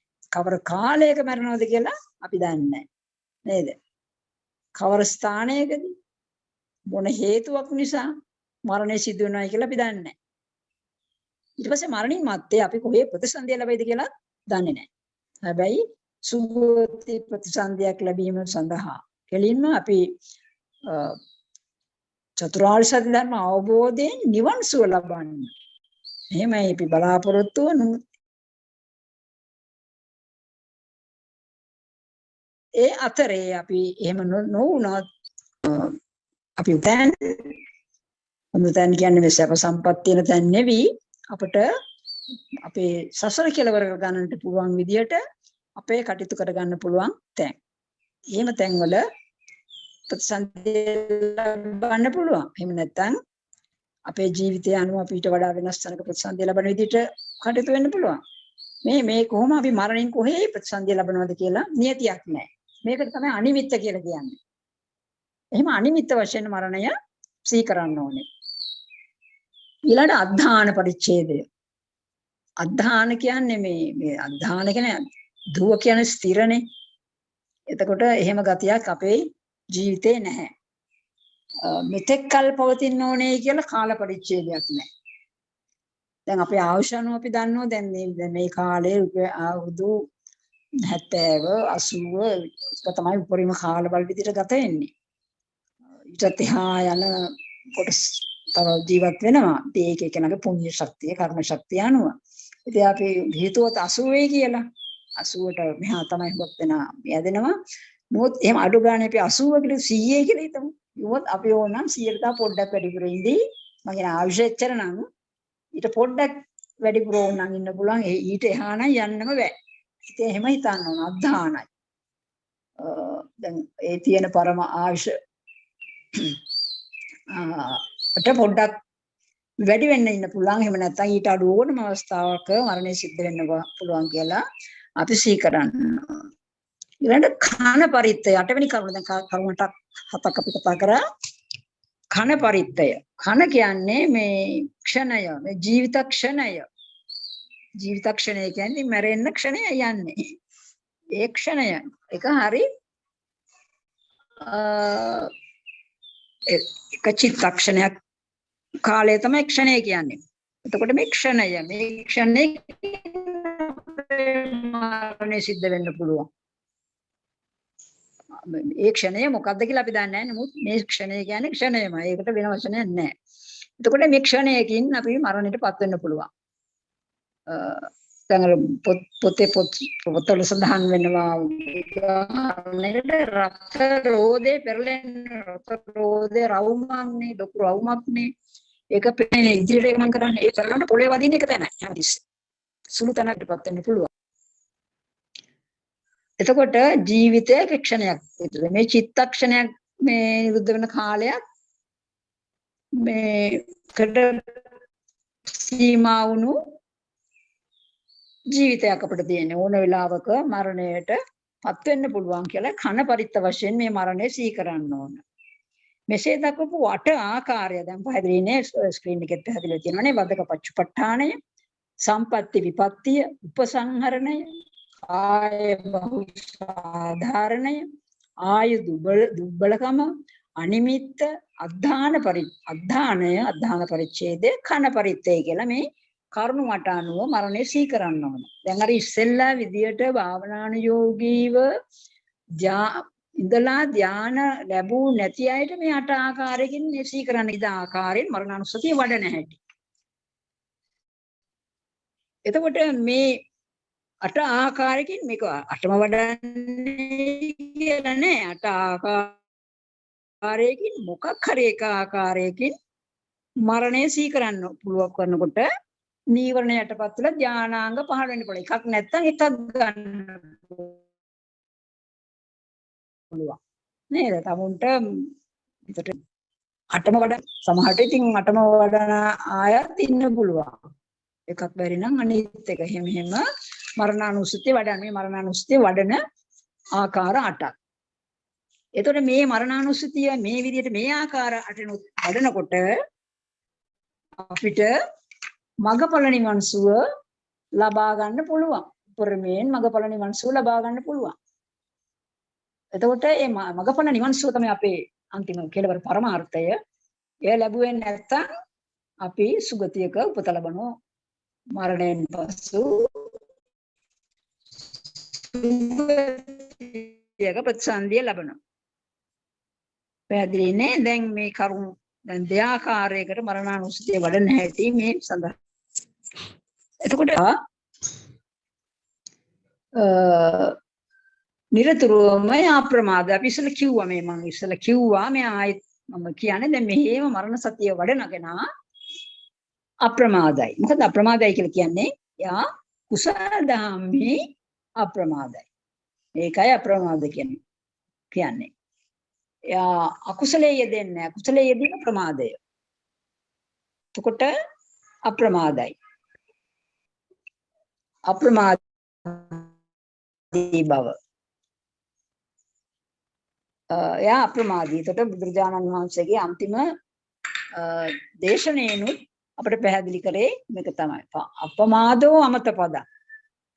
අපිට ඕන කරලා අපිට බලාපොරොත්තු වෙන தত্ত্বයක් මරණ සතියෙන් ලැබෙනවා අප්‍රමාදී බව. අමෘත පදය ලබා ගන්නට පුළුවන් වෙනවා මරණ සතිය වඩන අයට. එයාට ඇලීම නොඇලීම පිළිබඳ හැඟීම් ඇති වෙන්නේ නැහැ. ඇලෙන්නේ නැහැ. කිසි දෙයක ඇලිලා මේකත් මට තව විඳින්න මම ඉන්න ඕනේ කියලා එයාට එහෙම හැඟීමක් නැහැ. ඕන වෙලාවක එයාට ජීවිත ආශාව අත්හරින්න පුළුවන්. ජීවිත ආශාව අත්හරින්න කියලා කියන්නේ මේ අපි තමයි ජීවිතේ නැති කරගන්නවා නෙවෙයි. දැන් මම තමන් හිතන්න ඕනේ මොන හරි තත්ත්වකින් අපි මරණයටපත් වෙන්න පුළුවන්. ඉස්සෙල්ලා අපි අට ආකාරයක් කතා කරන්නේ මේ ඕනම ආකාරයකින් අපිට මරණයටපත් වෙන්න පුළුවන්. ඉතින් අපේ කර්මය පුණ්‍ය ශක්තිය ඒවා ඉවර වෙනකොට අනිත් දේවලුත් හරියට යෙදෙනකොට අපේ මරණය සිදු වෙනවා. ඉතින් මරණානුස්සතිය වඩන කෙනාට අර ඒ ජීවිතයේ තියෙන ආශාව නෑ නේ මම තව ටිකක් ඉන්න ඕනේ. අනේ මට තව සුමානයක් හිටියොත් තව පින් ටිකක් කරගන්න කියලා හිතෙන්න පුළුවන්. තව සුමානයක් හිටියොත් මගේ හිතේ වැඩපොළ ටික කරගන්න. පෞද්ගලික ලෞකික වැඩ ටික එහෙම හිතෙන්න පුළුවන්. එහෙම හිතෙන්නේ නෑ. ඒ මරණානුස්සතිය වඩන කෙනා.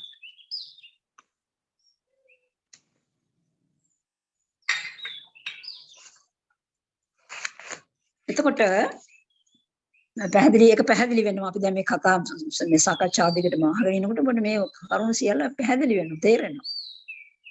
එතකොට මේ එයාට මේ ඇලීමක් නැහැ. මේ ජීවිතේම එහෙම ඉන්න ඕනේ කියලා ඇලීමක් නැහැ. ඒක ජීවිත ආශාවයට අත්හරින්න පුළුවන්. ජීවිත ආශාව අත්හරිනකොට එයාගේ මේ සිත තියෙන කුසලයේ. එයාගේ සිත මේ දුකක් නැහැනේ. අනේ මම මැරෙනවා කියලා දුකක් නැහැ. ඒතකොට දුකක් ඇති වුණොත් මොකද වෙන්නේ? දුකක් හිතනොත් සුගතියක උපතක් ලබන්නේ නැහැ. අපිට හොඳ ප්‍රතිසන්දියක් ලැබෙන්නේ නැහැ. ඒතර ජීවිත ආශාව මරණානුස්සතිය වඩන කෙනාගේ ජීවිත ආශාව ඇති වුණොත් අපි සුගතියක ප්‍රතිසන්දිය ලබන්නේ නැහැ අනිවාර්යයෙන්. ඒක නිසා අපි යන්න මේ මරණය මා කරා එන දෙයක්. මම මේ මරණයට සූදානමින් ඉන්නේ. මට මරණය අනිවාර්යෙන් පැමිණෙන දෙයක්. ඉතින් ඒකට සූදානම් ශරීරයෙන් තමයි එයා ජීවිතය ගත කරන්නේ. ජීවිත ආශාව යාග අත්හැරෙනවා. රැස්කිරීම අත්හරිනවා. පවට යා නිග්‍රහ කරනවා. කිසිම අකුසලයකට හිතේ දෙන්නේ නැහැ. කිසිම අකුසලයකට දෙන්නේ මම මේ ඕන වෙලාවක මැරෙන්න පුළුවන්. අපි ඉස්සෙල් ඉගෙනගත්තු කරුණු අනුව ඕන වෙලාවක මරණයටපත් වෙන්න පුළුවන්. ඉතින් එහෙම කෙනා මරණයට සූදානම්ව අපි කුසල දහම් යෙදিলা තමයි ඉන්න ඕනේ කියන චිත්ත ශක්තිය යාට ඇති වෙනවා. එයා ඒකට පාපයට නිග්‍රහ කරනවා. පාපයේ යෙදෙන්නේ අකුසල බැහැර කරනවා. එතකොට එයා සුගති මගේ ඉන්නේ. ඊළඟට යාට අනිත්‍ය සංඥාව හොඳට වැටෙනවා. අනිත්‍ය සංඥාව කියන්නේ නිත්‍ය නෑ. මේ ජීවිතේ නිත්‍ය නෑ. ජීවිතේ නිත්‍ය නෑ කිසිම දෙයක්. ඒකට අනිත්‍ය සංඥාවට අනිත්‍ය දුක්ඛ අනාත්ම. අනිත්‍ය දුක්ඛ අනාත්ම. එතකොට මේ ත්‍රිලක්ෂණයෙන් පළවෙනි කරුණයට වැටහෙනවා අනිත්‍ය බව. මේ අනුසතිය නිසා මරණ අනුසතිය නිසා නිත්‍ය සංඥාව වැටහෙනවා. අනිත්‍ය සංඥාව වැටහෙනකොට දුක්ඛ සංඥාවත් වැටහෙනවා. මොකද මේ ඇති වෙනව නැති වෙනවා. ඉපදෙනවා බිඳෙනවා. ජීවත් වෙන්නවා මිය යදෙනවා. මේක ඇති වෙනවා නැති වෙනවා. එතකොට ඒ අනිත්‍ය සංඥාව වලට දුක දුකක් ඉපදෙන එක මරණ එක ඉපදෙමින් මැරෙමින් මේ ගත කරන සසර දුකක් කියන එක යාට වැටහෙනවා. අනාත්ම සංඥාව වැටහෙනවා. මේ කිසි දෙයක් මට පාලනය කරන්න බෑ නේද? මට මරණය පාලනය කරන්න බෑ. ඉතින් ඒක තේරෙනවා. පාලනය කළ නොහැකි තත්ත්වයක්. ඕනම වෙලාවක ඕනෑම කරුණකින් අපි මේ යන්න පුළුවන්. දැන් අපි අනිවාර්යයෙන්ම අපි දන්නෝනේ මේ අපි නිවන් සුව ලැබෙන තාක් අපි මරණයටපත් වුණාම නැවත උපතක් ලබන. චුතිපටිසන්ධි. චුතිපටිසන්ධි. ජීවිතය නැති වෙනවා ඊළඟ ප්‍රතිසන්දිය ලබනවා. ඉතින් ඊළඟ ප්‍රතිසන්දිය යහපත් ගතියක් වෙන්න ඕනේ. ඒ අනුව එයාට ජීවිතය හැඩගස්ස ගන්නට පුළුවන්. එතකොට අනිත්‍ය දුක්ඛ අනාත්ම සංඥා වැටහෙනවා. ත්‍රිලක්ෂණය මෙයින් තමයි නිවනට අපිපත් වෙන්නේ. අනිත්‍ය සංඥාව ත්‍රිලක්ෂණය වැටහෙනකොට අපි නිවනට ලං වෙනවා. ඊළඟ මරණයේදී බයට තැති ගැනීමකට පැමිණෙන්නේ නැහැ. අර ඉස්සරත් මම කිව්වා සමහරු මරණයට හරි බයයි. මරණයට හරි බයයි. ඉතින් මේ බිය විය යුතු නැහැ. අපි අප්‍රමාදීව වාසය කරනවා නම් අප්‍රමාදීව අපේ කටයුතු කරනවා නම් අප්‍රමාදීව ජීවත් වෙනවා නම් මරණයට බිය වෙන්නට අවශ්‍ය නැහැ. තැති ගැනීමට අවශ්‍ය වෙන්නේ නැහැ. මරණයේදී තැති ගැනීම ආවොත් මොකද වෙන්නේ? බයයටපත් වුණොත් ප්‍රතිසන්දිය සුගතිගාමී වෙන්නේ නැහැ. ප්‍රතිසන්දිය සුවපත් වෙන්නේ නැහැ. එතකොට බියට තැති ගැනීමකට යපන්පත් වෙන්නේ නැහැ. ඊළඟ සිහි මුලාවටපත් වෙන්නේ නැහැ. මරණයේදී සිහි මුලාවටපත් වෙනවා. හුඟක් අය සිහි කල්පනාව නැති වෙනවා මරණයටපත් වෙනකොට. නමුත් කුසල් දහමේ යෙදෙමින් නිරතුරුවම ඉන්න කෙනාට ඒ తত্ত্বය අඩුයි. මරණානුශේෂණ මරණානුස්සතිය වඩන කෙනාට සිහි මුලාව ඇති වෙන්නේ නැහැ. බියටපත් වෙන්නේ නැහැ. සිහි මුලාවටපත් වෙන්නේ නැහැ. නොබියව නොමුලාවි. මනස සිහියකින් තාමත් හොඳ සිහියෙන් කලුරිය කරනවා. එයා දන්නවා ජීවිතය මරණයෙන් කෙලවර වෙනවා කියලා. ඉතින් බය වෙන්න ඕනේ නැහැ. ඒක වෙනවමයි සිදුවෙන දෙයක්. තමන් සූදානම් වෙලා ඉන්න ඕන ජීවිත සිටින සුළු කාලය හරි මරණයට සූදානම්ව ඉන්න ඕන. එතකොට මනස සිහිය නැතුව කවුරුද දැන් පැහැදිලි නේද තිබුණු තියෙන ඇතිවන ආනිශංස තත්වයන් අපි කොච්චර අපි නිවනට ලං වෙනවද කියන එක මේ මරණානුස්සති වැඩිම නිසා මේ හැම අනුස්සති වලින්ම විවිධ විදියට විග්‍රහ වෙනවා. මේ අනුස්සති 6ක් මීට කලින් ඔබ ඉගෙනගෙන තිනවා. මේ 7 වෙනි එක මරණානුස්සති. බුදුරජාන් වහන්සේ දේශනා කළා ඒක ධම්මෝ භික්කවේ භාවිතෝ බහුලීකතෝ ඒකාන්ත නිබ්බිදාය විරාගාය නිරෝධාය උපසමාය අභිඤ්ඤාය සම්බෝධාය නිබ්බානාය සංවත්තන්ති කියලා බුදුහාමුදුරෝ දේශනා කරා. එකම ධර්මය. එකම ධර්මය. මේ බුදුහාමුදුරෝ දේශනා කරා භාවිතෝ බහුලීකතෝ.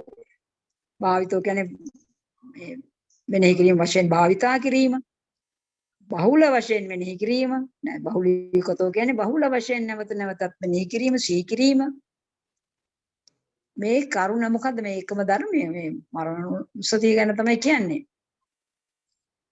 ඒකාන්ත නිබ්බිදාය අනිවාර්ය ඒකාන්තයෙන්ම ජීවිතේ කලකිරීම පිණිස කලකිරනවා කියන්නේ මේ අර සාමාන්‍ය ජීවිතය කියනෝනේ මට එපා වෙලා තියෙනවා මට කලකිරලා එහෙම එක නෙවෙයි මේ ජීවිතේ කලකිරීම මේ ජීවිතය මහ දුකක් කොයි වෙලාවක හරි මරණයටපත් වෙනවා.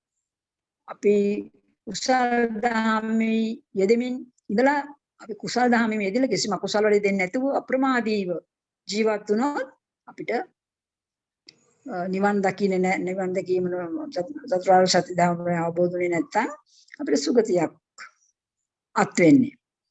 ඒ මේ නිබ්බිදාය කියන්නේ කලකිරීම. ඒක තේරුම් ගන්න මේ කලකිරීම අපට ඇති වෙන්නේ මේක මේ කුසලයක් මේ කලකිරීම අර ජීවිතේ පාවෙනවා කියන්නේ ඒක පවක් ඒක අකුසලයක්. ඒතකොට නෑ මේ ඒකාන්තයෙන් මේ ජීවිතය පිළිබඳ කලකිරීම මේ අනුසතියෙන් වැඩෙනවා. ඒකාන්ත නිබ්බිදාය. ඒකාන්ත වශයෙන්ම කලකිරීම. විරාගාය නොඇලීම පිණිස රාගය නැතිවීම පිණිස විරාගාය විරාගයේ පිණිස නිරෝධාය නිවන පිණිස ආශාව නැතිවීම පිණිස උපසමාය නිවන් ලැබීම පිණිස උපසමානුසති මීට කලින් කරලා තියෙනනේ නේද? අද ඇරුවා අපි උපසමාය ගිය අවුරුද්දේ. එතකොට නිවන් ලැබීම පිණිස අභිඥාය අවිඥාය අවබෝධය පිණිස චතුරාර්ය සත්‍ය ධර්මය අවබෝධ පිණිස සම්බෝධාය නිවන් සුවය පිණිසම සංවත්තන්ති පවතිනවා කියලා බුදුරජාණන් වහන්සේ දේශනා මේ එකම ධර්මය කුමක්ද මරණානුසතිය වැඩි වීම. මරණානුසතිය වැඩි වීමෙන් අනිවාර්යයෙන්ම අපිට මගඵල නිවන් සුව ලබා ගන්නට පුළුවන්. මේ මගඵල නිවන් සුව ලැබුවේ නැත්නම් යහපත් ප්‍රතිසන්දියක් සඳහා සුගතියක් ප්‍රතිසන්දි ලැබීම සඳහා හේතු වෙන බව බුදුරජාණන් වහන්සේ දේශනා කරේ. මේ මරණානුසතිය ගැන මේ පුළුවන් නම් මේ පාළි පාඨ පාඩම් කරගෙන ඉගෙන ගන්න. මේක අමාරු නෑ. දෙතුන් සැරයක් හයියෙන් කියනකොට මේක තේරුමත් සහිතව හොඳට හිතේ හිටිනවා. මතක තියෙනවා. හරි ලස්සනයි මේක වань ඒක ධම්මෝ භික්කවේ භාවිතෝ බහුලීකතෝ ඒකාන්ත නිබ්බිදාය විරාගාය නිරෝධාය උපසමාය අභිඤ්ඤාය සම්බෝධාය නිබ්බානාය සංවත්තන්ති කරුණු කීපයක් මෙතන තියෙනවා. ඒකාන්ත නිබ්බිදාය විරාගාය 2 නිරෝධාය 3 උපසමාය 4 අභිඤ්ඤාය 5 සම්බෝධාය 6 නිබ්බානාය 7 කරුණු 7ක් සාක්ෂාත් වෙනවා. එතකොට මේ බුදු වදනේ අදහස ඒක තමයි. බුදු වදනේ අදහස මේ එකම ධර්මයේ මෙනෙහි කිරීම වශයෙන් භාවිතා කිරීම වශයෙන් නැවත නැවතත් මෙනෙහි කිරීම වශයෙන් ඒකාන්තයෙන්ම ජීවිතය පිළිබඳ කලකිරීම පිණිස නොඇලීම පිණිස ආශාව නැතිවීම පිණිස කෙලෙස් සංසිඳීම පිණිස ත්‍රිලක්ෂණය අවබෝධ වීම පිණිස චතුරාර්ය සත්‍ය ධර්මය අවබෝධ වීම පිණිස නිවන් සුවය පිණිස පවතිනවා කියලා බුදුරජාණන් වහන්සේ දේශනා කරා. මේ මරණානුස්සතිය ගැන තමයි මෙතෙක් සාකච්ඡා කරේ. දැන් මම දැනගන්න කැමති පොඩ්ඩක් මේ පාඩමේ මොනවා හරි පැහැදිලි නැති තැන තියනවද? නැති තැනක් තියනවද? සාකච්ඡා කරපු ආකාරයෙන්. පැහැදිලි නැති තැන තියනවද කියලා පොඩ්ඩක් තියනවා නම් කියන්න.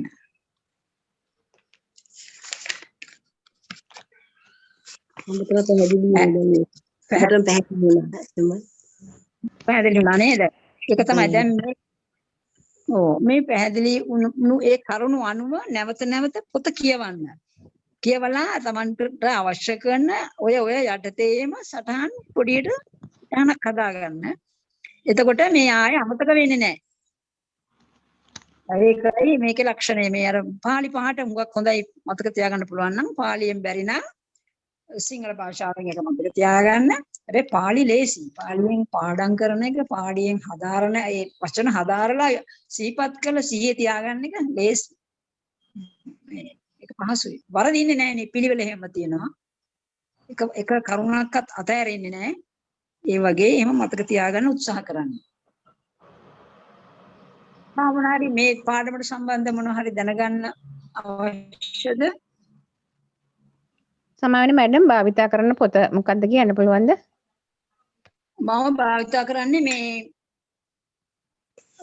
මාතර ධර්මවංශ ස්වාමීන් වහන්සේගේ විසුද්ධි මාර්ගය කියන පොත. උන්වහන්සේ පරිවර්තනය කරන ලද පොත.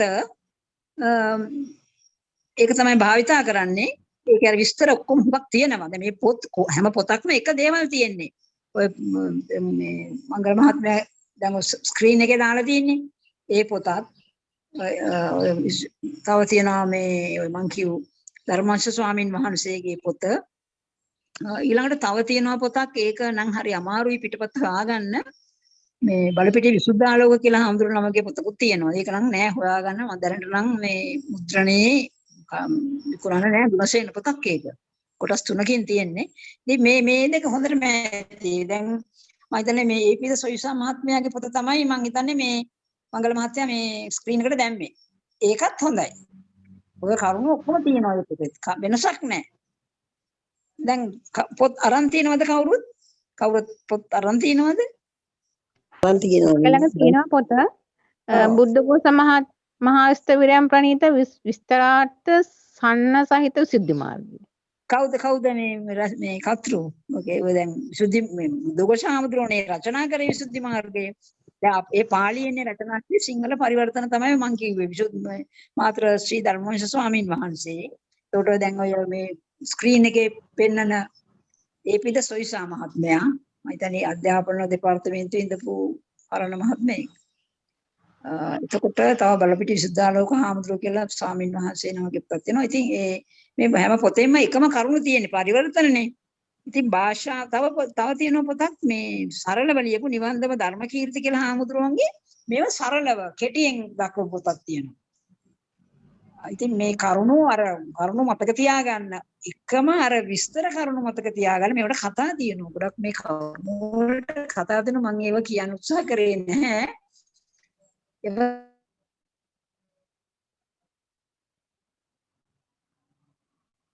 කියවම තේරෙනවා මේ ඒකට මැඩම් මේ කතා තියෙන සමහර මැඩම් සමාවෙන්න මේ ඔබතුමී කිව්වේ මාතර ශ්‍රී ධර්මාස මහා විස්තරයන්ගේ විස්තාර්ථ සන්න සහිත විසුද්ධි මාර්ගයද? විස්තාර්ථ සන්න සහිත විසුද්ධි මාර්ගය කියන පොතද? ඔව්. ඒක විස්තර තමයි හැම පරිවර්තනෙම විස්තරාත්මකව තමයි තියෙන්නේ. දැන් මාතර ශ්‍රී ධර්මාශාම්තුන්ගේ පොත තමයි මට හුරු පුරුදු. මොකද අපේ ගෙදරවල ළඟම යාමුතු ජීවත් වෙච්ච පන්සල තියෙන්නේ.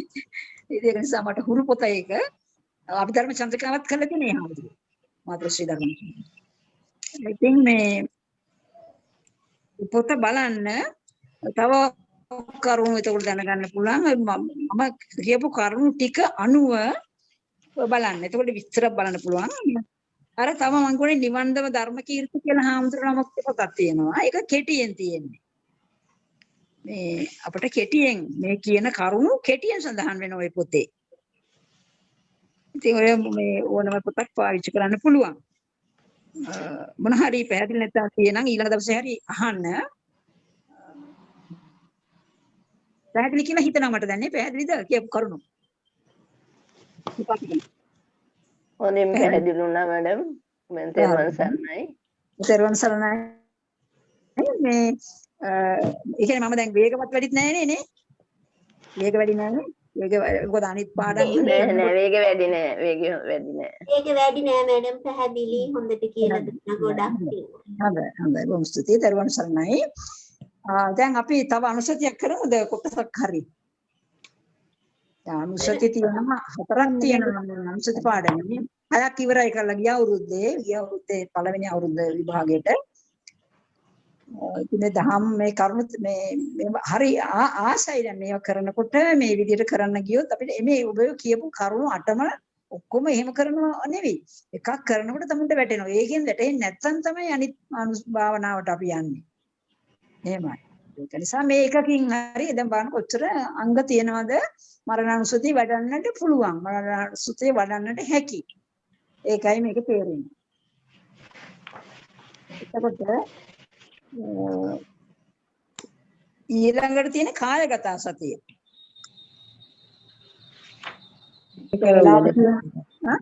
ඒ කරම මේක හොඳයි. ඒක මැඩම් මේ 10 මාට කරගෙන යමු මේ මැඩම්. 10 මාට ඉවරයි. 10 මාට තව පන්තියක් තියෙනවා. මට තේරෙන්නේ මැඩම් තව වෙලාව තියෙනවානේ කරමු නේ තව ටිකක්. කායගත සතිය කරමු නේද? කායගත සතිය කරමු. දැන් මේකෙන් උගලන්ට පැහැදිලි කියලා කිව්වනේ දැන් ආය අහන දෙයක්වත් එහෙම නෑ වගේ නේ. එහෙමයි මැඩම්. කායගත සතිය කරමු එහෙනම් අපි. කායගත සතියත් තව භාවනාවක්. මේ භාවනා අනුසති 10ක් තියෙනවනේ. අනුසති කර්මස්ථාන වල 10ක් තියෙනවා. ඒ 10න් 4ක් තමයි මේ අවුරුදු විභාගෙට තියෙන්නේ. මරණානුසතිය, කායගත සතිය, ආනාපාන සති ඒ විදිහට තමයි තියෙන්නේ. උපසමානුසති. උපසමානුසති කියන්නේ මට වැරදිලා ඉස්සර මම උපසමානුසති කියලා කරලා ඇති කියලා ගිය අවුරුද්දේ නෑ. උපසමානුසතියක් තියෙන්නේ මේ අවුරුද්දේ තමයි. දැන් ඊළඟට කායගත සතිය තියෙන්නේ. දැන් ඊට වඩා වෙනස් භාවනාවක්. වෙනස් අනුසතියක්. අනුසති කියන එක තේරුම දන්නවා. කායගත සති. දැන් මරණ සතිය ඒක වැඩි නෑනේ මේ වැඩි නෑ. ඉතින් පාඩම කරන්න අපි පාඩමත් කරන්න බෑ නේද? එතකොට කායගත සති. තාප්ටික වෙලා තියෙන නිසා අපි හැඳින්වීම හරි කරමු.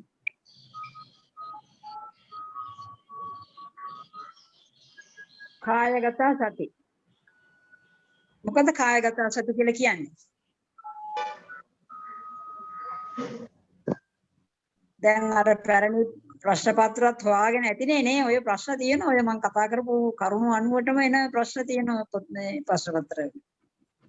මරණය සීක්‍රේතු වතාවකාරී ඒ වගේ තියෙන නිසා ප්‍රශ්න පත්‍රයන් තාම ප්‍රශ්න පත්‍රයන් හොයාගත්තේ නෑ මැඩම්. හොයාගත්තේ නෑ නේ. හොඳයි. ඒක මේ කරුණු අපි පස්සේ ඉතින් කොහොමද ආයෙ සාකච්ඡා කරනෝනේ. ඔව්වලා. මම කියපු කරුණු වශයෙන් කියපුවා පොඩි සටහනක් අංග වශයෙන් ලියාගෙන කෙටි සටහනක් දාගන්න. එතකොට මතක තියෙනවා හොඳට. එහෙම කරාම තමයි මතක තියෙන්නේ. දැන් අපි මේ සාකච්ඡාව අහගෙන ඉඳලා පොඩි සටහනක් පොඩි සටහනක් මොනවා හරි දාගන්න නැතිනේ. ඒ අනුව ආපහු විස්තර ටිකක් ලියාගෙන බලුවාම හොඳට මතක තියෙනවා. ලිව්වම තමයි මතක තියෙන්නේ. එතකොට කායගත සති අපි කරමු දැන් එනම් තෙරුවන් සරණයි. සරණයි මැඩම්. තෙරුවන් සරණයි මැඩම්. කායගත සතිය කියන්නේ මොකද? කාය කියන එක දාන්නේ.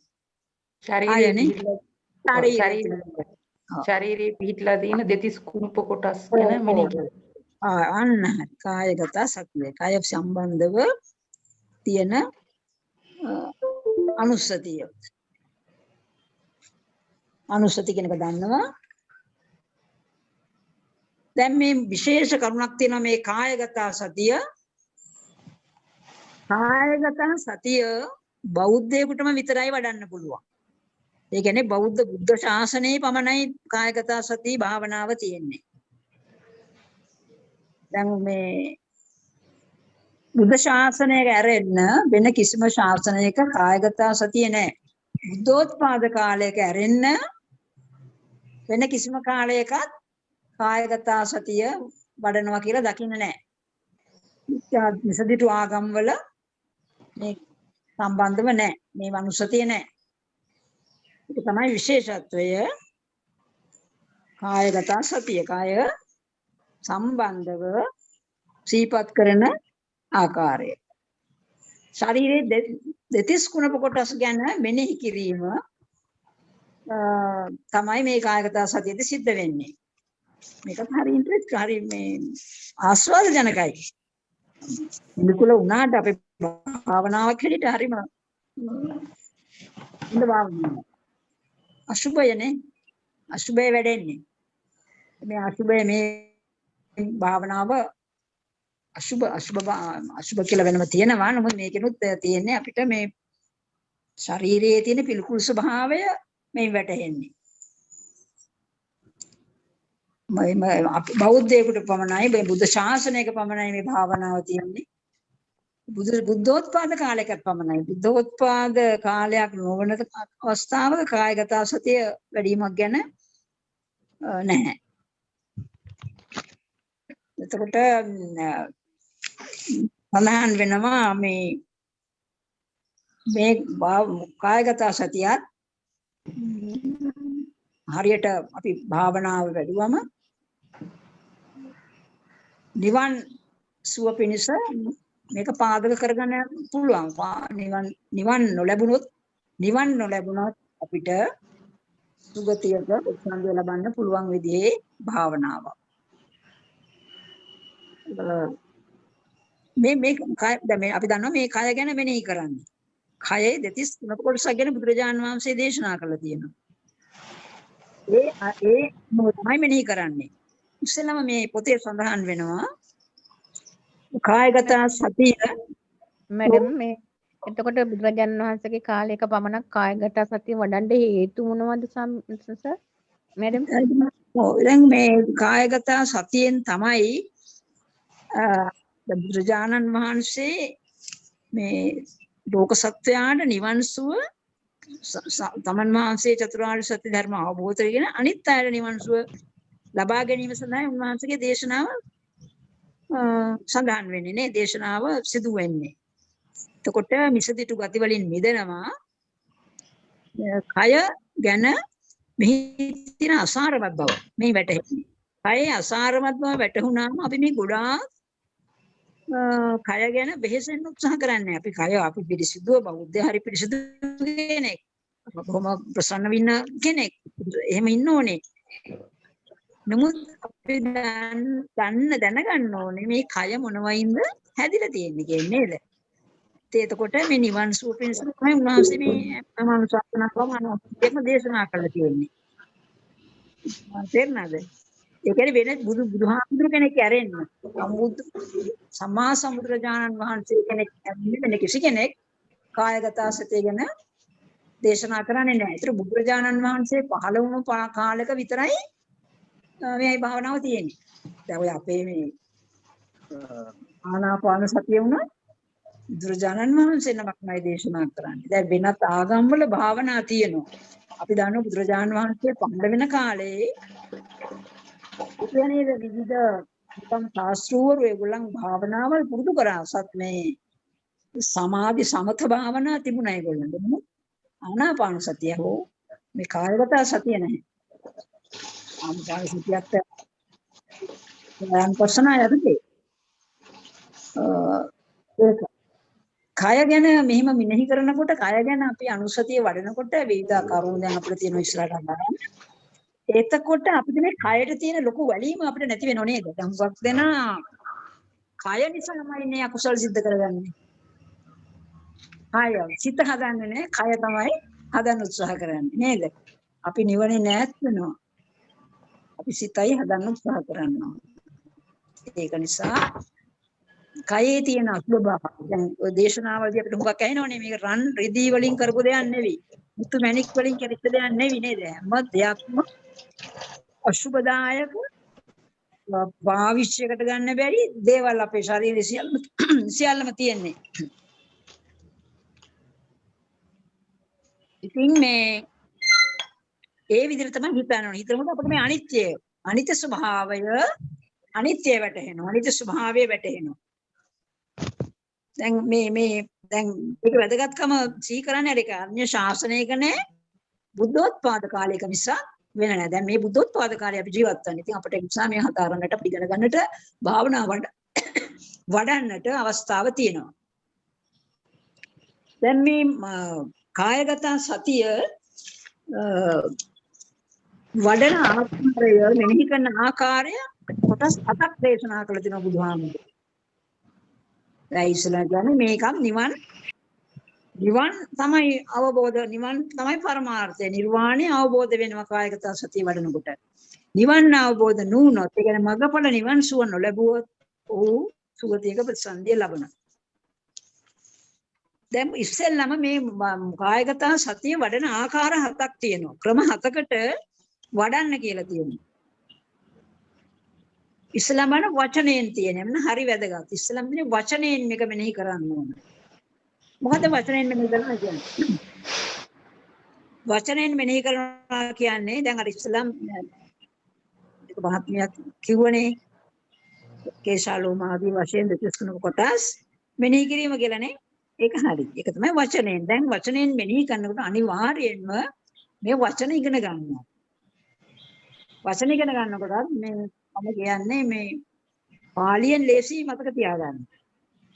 පාලියෙන් මතක තියාගන්න ලේසි මොනවද? කේසා ලෝමා නඛ ඒ විදිහට කොටස් 32ක් තියෙනවා. වචනෙන් මෙනෙහි කරන්නම ඕන. වචනෙන් මෙනෙහි කරනකොට අපි ඒව තේරුම් ඇතිව සිතන්න ඕන. තේරුම් ඇතිව මෙනෙහි කරනකොට තමයි අපිට මේක වැටහෙන්නේ. අපි කොටස් වශයෙන් යමු. අද ඔක්කොම කතා කරන්න හම්බ වෙන්නේ නැහැ. අපි බලමු වචනෙන් දැන් කවුරුද දන්නවා 32ක් තියෙනවා නේ. වචන 32ක් නේද? දෙතිස් ගොඩක් දෙනා පාඩම් නේද? තචෝ මන්ස නහාරු අට්ටි මින්දා වක්කන් හදයන් යකනං කිලෝමකං පිහකං කප්පාසං අන්තං අන්ත ගුණං උදරියං පරිසං මෙතෙක් දක්වා පටලගතිය පිත්තං සෙම්හං පුබ්බෝ ලෝහෝ සේදෝ මේදෝ අස්සු වසා කේලෝ සිංහානිකා ලසිකා මුත්තං මත්තකේ මතලුංගන්ත කියන්නේ අර පිත්තං වලට ඉස්සෙල්ලා යටලි ගොන සමහරවිට බුදුරජාණන් වහන්සේගේ දේශනය අනුව පොතේ සඳහන් වෙන්නේ ওই විදිහට තමයි කොටස් 32. මේ කොටස් 32න් 20ක් පඨවි ගතිය තියෙන්නේ. තද ගතිය, තද මෙලෙක් ගතිය. පඨවි ගතිය දන්නවනේ සතර මහා භූත. අපි ඉගෙනගෙන තියෙනවානේ. ඒතර පඨවි ගතිය තියෙන. පඨවි ගතිය 20ක තියෙනවා. අනිත් 12 තියෙන්නේ ආපෝ ගතිය. එතකොට අපිට දෙතිස් කුණප කොටස් ගැන මෙනෙහි කරනකොට මේ කොටස් 32 තමයි තියෙන්නේ. මේක වචනයෙන් මෙනෙහි කරන්නේ. ඒ නිසා බලන්න ඉස්සෙල්ලාම අපිට වචනයෙන් හදාරන්න වෙනවා. වචනයෙන් ඉගෙන ගන්න වෙනවා. මේ 32 මේක සරේ කරනවා නෙවෙයි. ඒක ඉස්සෙල්ලා වඩන්න පුළුවන්. හැබැයි මතක තියාගන්න ඕන කොටස් 32. සිද්දක ඉතර තියාගන්න. දෙතිස් කුණප කොටස්.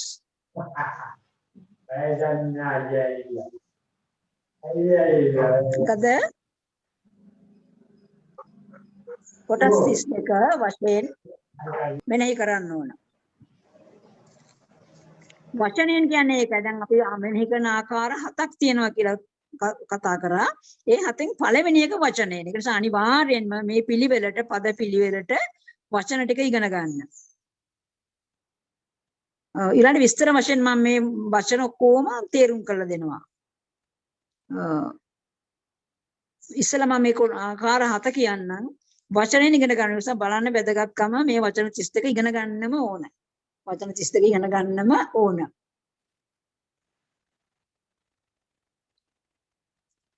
එතකොට අනුසතිය වඩන විදිය දන්නවා. ඒතර ඉස්සෙල්ලාම වචනේ. වචනෙන් කිව්වේ මම ඔය කිව්ව විදියට වචන 32 මෙනෙහි කරන්න ඕන. දැන් ඊළඟ භාවනා කරනකොට ඔක වෙනස් අපි ඉස්සෙල්ලා ගන්නවා වචන 5 බැගින්. ඒක මම වෙනම කියලා දෙන්නම් අනුසතිය වඩන හැටි. ඒතර කේසා ලෝමාදී වශයෙන් වචනයෙන් මෙනෙහි කරන්න ඕන. ඒක තමයි පළවෙනි ආකාරය. දෙවෙනි ආකාරය සිත. දැන් ওই වචන 32 සිතින් මෙනෙහි කරන්න ඕන. සිතින් 32 මේක සරේට කරනවා නෙවෙයි. එයා ඒ ක්‍රමය අපි පස්සේ සාකච්ඡා කරමු. ඊළඟ සිතින් මෙනෙහි කරන්න ඕන. දැන් අපි වචනයෙන් දැන් ගන්න ඕනේ වචනෙන් අපි කියනවනේ. වචනෙන් කියනවා වචනෙන් කියනක භාවනාව නෙවෙයි. නමුත් මෙනෙහි කරන්න ඕන වචනෙන් නැත්තම් වචන දන්නේ නැත්තම් අපිට සිතින් මෙනෙහි කරන්න බැරි වෙනවා. ඒක නිසා අපි වචන පැහැදිලිව ඉගෙන ගන්න ඕනේ. සිතින් කියන්නේ මතකයෙන් සිතින්. අර ඒක ඉගෙන ගන්නවා කියන්නේ ඉගෙනගෙන ඒක මතකේ තියාගන්න ඕනේ. මොකද දැනට මතක ඇති මම හිතන්නේ මොනවා දෙනා දන්නවා. අපි පොඩි කාලෙම වුණත් මේක දන්නවා. එතකොට සිතින් කියන්නේ සිතින් මතකයෙන් මේක මෙනෙහි කරන්න ඕනේ. මේ කොටස් 32. මේකේ දැන් භාවනා කරනකොට අපිට තේරෙනවා දැන් කෙස් කියමු. කේසා වචනෙන් අපිට මෙනෙහි කරනවා. කේසා කියලා මෙනෙහි කරනකොට සිතිනොත් අර ඒකේ ස්වභාවයන් අපි මෙනෙහි කරනවා. වචනෙන් කියන්නේ නැහැ. එතකොට සිතින් මේ වචන 32 මෙනෙහි කරන්න ඕන. ඊළඟ වර්ණ වශයෙන් දැන් කිව්ව වචනයෙන් සිතින් මෙනෙහි කරන්න. වර්ණ වශයෙන් මෙනෙහි කරන්න ඕන. මේ කොටස් වර්ණ වශයෙන් මෙනෙහි කරන්න ඕන. අපි කොටස් ඉගෙන ගන්නකොට අපිට තේරෙනවා ඒක අපේ කයේ තියෙන කොටස්නේ. වර්ණ වශයෙන් මෙනෙහි කරන්න ඕන. ඊළඟට ඒ තුන වර්ණ වශයෙන් 4 වෙනි කරුණ සටහන් වශයෙන් සංඨාන වශයෙන් සංඨාන වශයෙන් මෙනෙහි කර සටහන් දැන් දන්නවනේ කෙස් වල වර්ණයක් තියෙනවනේ වර්ණ වශයෙන් මෙනෙහි කරනවා. ඊළඟට කෙස් සටහන මොකද්ද? අපි දන්නවා කෙස් කොණ්ඩේ කෙස් ගස් වල හැටි සටහන් වශයෙන් මෙනෙහි කරන්න ඕනේ. ඊට පස්සේ දිශා වශයෙන් මේ මෙනෙහි කරන ආකාර 7ක් තියෙනවා. දිශා වශයෙන් දිශා කියන්නේ පිහිටි ස්ථාන. දැන් මේ කුණප කොටස් පිහිටි ස්ථාන තැන් මොන පැතිවලද කොහෙද තියෙන්නේ කියන එක අපිට මේ 32 අණුවම අපිට 32 අණුවම වැටෙන 32 ඉඳි 20ක් තමයි පටවි ගතිය. අනිත් 12ක් ඉතින් මුළු ශරීරෙම තියෙනවා මේ ආපෝ ගතිය, වැగిරෙන ගතිය. ඊට පස්සේ අවකාශ වශයෙන් ඉගෙන ගන්න ඕන. 6 වෙනි එක අවකාශ වශයෙන්. මේ අවකාශ වල තියෙනවා මේ අවකාශයක් මෙතන තියෙනවා කියන එක ඉගෙන ගන්නවා. පරිච්ඡේද වශයෙන් ඉගෙන ගන්න ඕන. මේ කොටස් වශයෙන් ඉගෙන ගන්න ඕන. මෙනෙහි කරන්න ඕන භාවනාව නෙමෙයි. එතකොට ඉස්සෙල්ලාම වචනයෙන් නම් ඉගෙන ගන්න ඕන. වචන ටික ඉගෙන ගන්න ඕන. ඊට පස්සේ මෙනෙහි කරන්න ඕන වචනයෙන්. දැන් ආයෙත් මම කියනවා වචනයෙන් සිතින් වර්ණ වශයෙන් සටහන් වශයෙන් සංඨාන වශයෙන් දිශා වශයෙන් අවකාශ වශයෙන් දිශා කියන්නේ පිහිටි පැති කොහෙද තියෙන්නේ අපි දන්න කොණ්ඩේ තියෙන්නේ ඔළුවේනේ ඉඩ දිශාවේ තියෙන්නේ ඒ වගේ අවකාශ වශයෙන් මේ අවකාශය මේ තැන්වල මේ අවකාශයේ ඉඩ තියෙන තැන්වල තියෙනවා කියන එක අපි මෙනෙහි කරන්න ඕන පරිච්ඡේද වශයෙන්. උන්නේ හත මතක තියාගන්න. ඔය දැන් දෙතිස් කුණප කොටාස මතක තියාගන්න වගේම මෙනෙහි කරන මේ ආකාර හතත් මතක තියාගන්න. පැහැදිලි නේද? මේ තියෙන වචනයෙන්, සිතින්, වර්ණ වශයෙන්, සටහන් වශයෙන් මේව මම වෙනම වචන විග්‍රහ කරනවා පස්සේ. දෙතිස් කුණප කොටසනුත් විග්‍රහ කරනවා. අපිට තේරෙන තැන් තියෙනවා නොතේරෙන තැන් තියෙනවා. ඒක නිසා ඒකට කලබල වෙන්න එපා. ඒක විග්‍රහ කරනවා. එතකොට මේ හත මතක තියාගන්න ඕනේ. මේ හත තේරුම් මේ විස්තර වශයෙන් අපි සාකච්ඡා කරනවා. මේ හත් ආකාරයකින් මෙනෙහි කරන්න. පැහැදිලිනේ? මේ දෙතිස් කුණප කොටාස හත් ආකාරයකින් මෙනෙහි කරන්න තියෙනවා. ආකාර හතකින්.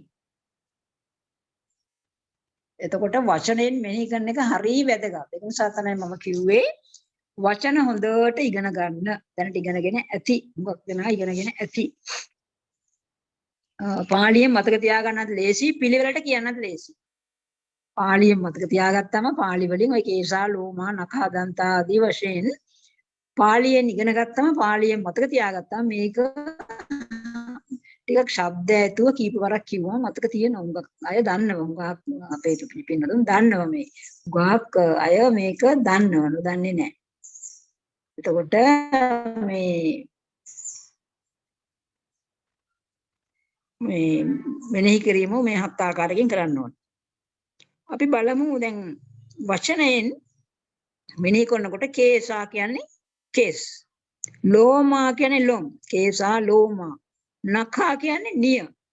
මේවා එකක්වත් අපිට ආස කර දැන් අපි ආසාවෙන් මේව පරිහරණය කරනවා අපි නේද? සෝදලා කියලා පිරිසිදු කරලා නේද? වර්ණ ගන්නවලා සෝද ගන්නවලා විවිධ ආකාරයෙන් පාද අපි තියාගන්න මේවා.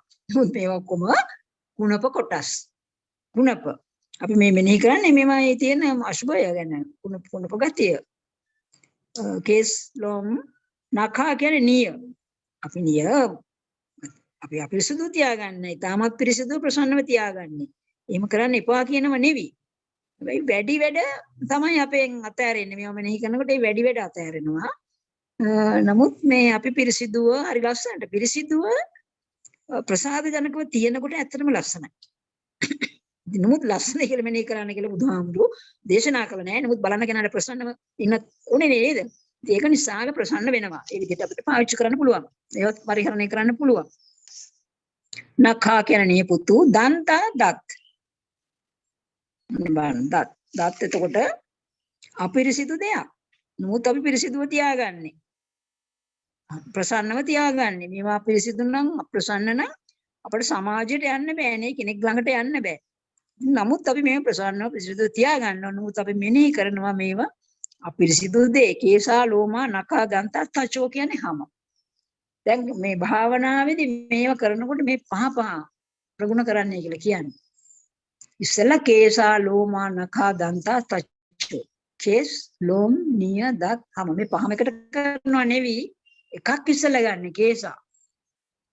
මම පහ බෙදාගත්තම තච්ච පංචකය කියලා කියන ඔය පළවෙනි පහට මේ එහෙම බෙදාගත්තම මේ අපිට මෙනෙහි කරන්න ලේසි. මෙනෙහි කරන්න ලේසි.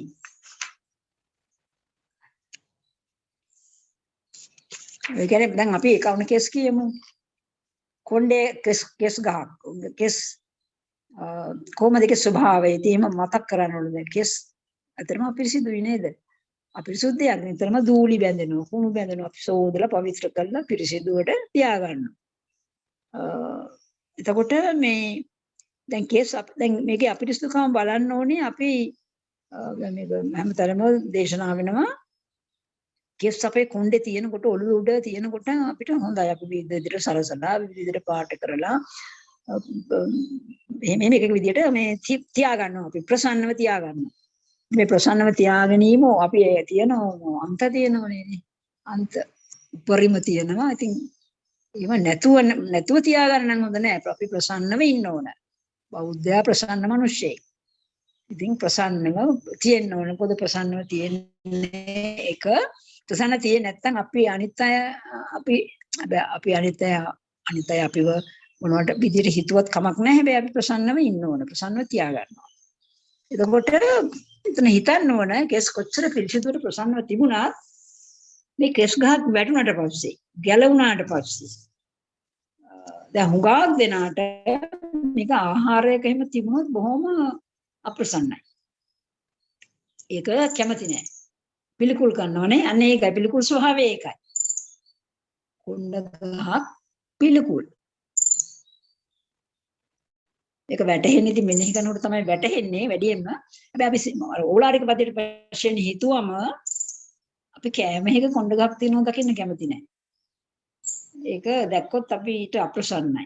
ඒක අපිට හිතනවා මේ කොණ්ඩ ගහේ මොනතරම් දූඩි තියෙන්න පුළුවන්ද, කුණු තියෙන්න පුළුවන්ද, විවිධ පිරිසුදු දේවල් තියෙන්න පුළුවන්ද, කොණ්ඩේ නේ දැන් සමහර තුවාලයක් මොනවා හරි එකක් පොඩ්ඩක් තිබුණොත් එතන තව කොච්චර අපිරිසුදු වෙන්න පුළුවන්ද? ඒ වගේ විවිධ විදිහට හිතෙනවා.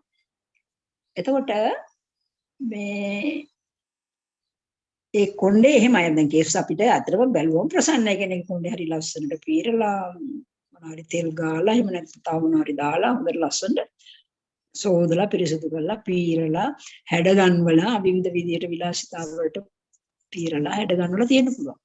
එහෙම ප්‍රසන්නයි. කොණ්ඩ ගහ ගැලුණා. මේක කිසිම මේ කොණ්ඩ ගහකින් වෙන ගන්න ප්‍රයෝජනයක්වත් නැහැ.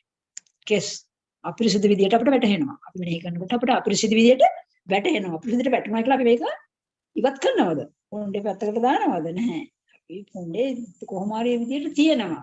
කාගෙත් කොණ්ඩේ යම් ස්වභාව අනුව අපි තියා ගන්න ඕනේ, පාවිච්චි කරනවා.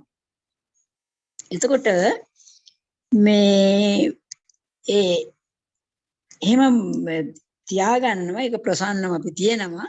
මොකද මේක පිළිකුල් සහගත දෙයක්. අපේ මේ ශරීරයේ තියෙන මේ කොටස් 31කින් කිසිම දෙයක් අපිට මේ ආශාවෙන් පරිහරණය කරන්න පුළුවන් දෙයක් නෙවෙයි. අපි පරිහරණය කරන එක ඇත්ත.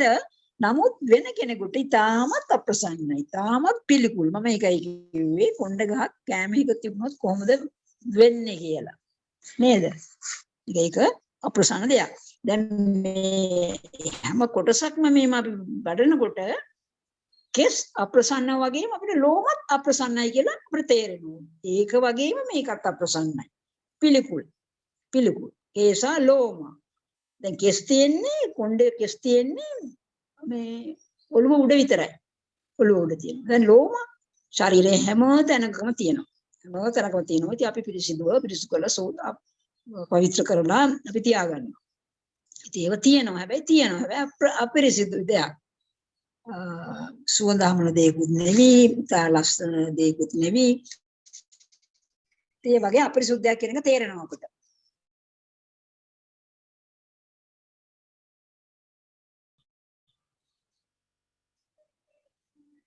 එතකොට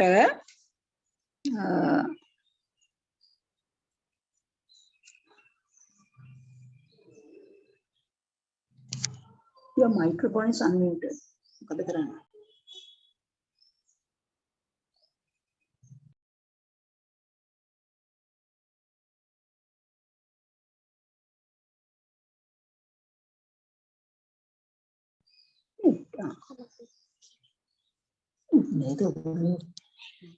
එතකොට දැන් පැහැදිලිද? පැහැදිලි. එතකොට මේ කේසා ලෝමා කමං මේ ඉස්සෙල්ලා පහ ගැන කියන්නම්. කේසා ලෝමා ලොම් ගැන. ලෝම ඉතින් මේ හරි පිළිකුල් දෙයක්. මුත් අපේ ශරීරයේ තියෙන අපි ඒවා තියාගෙන තියෙනවා තමයි. නඛා කියන්නේ නියපොතු.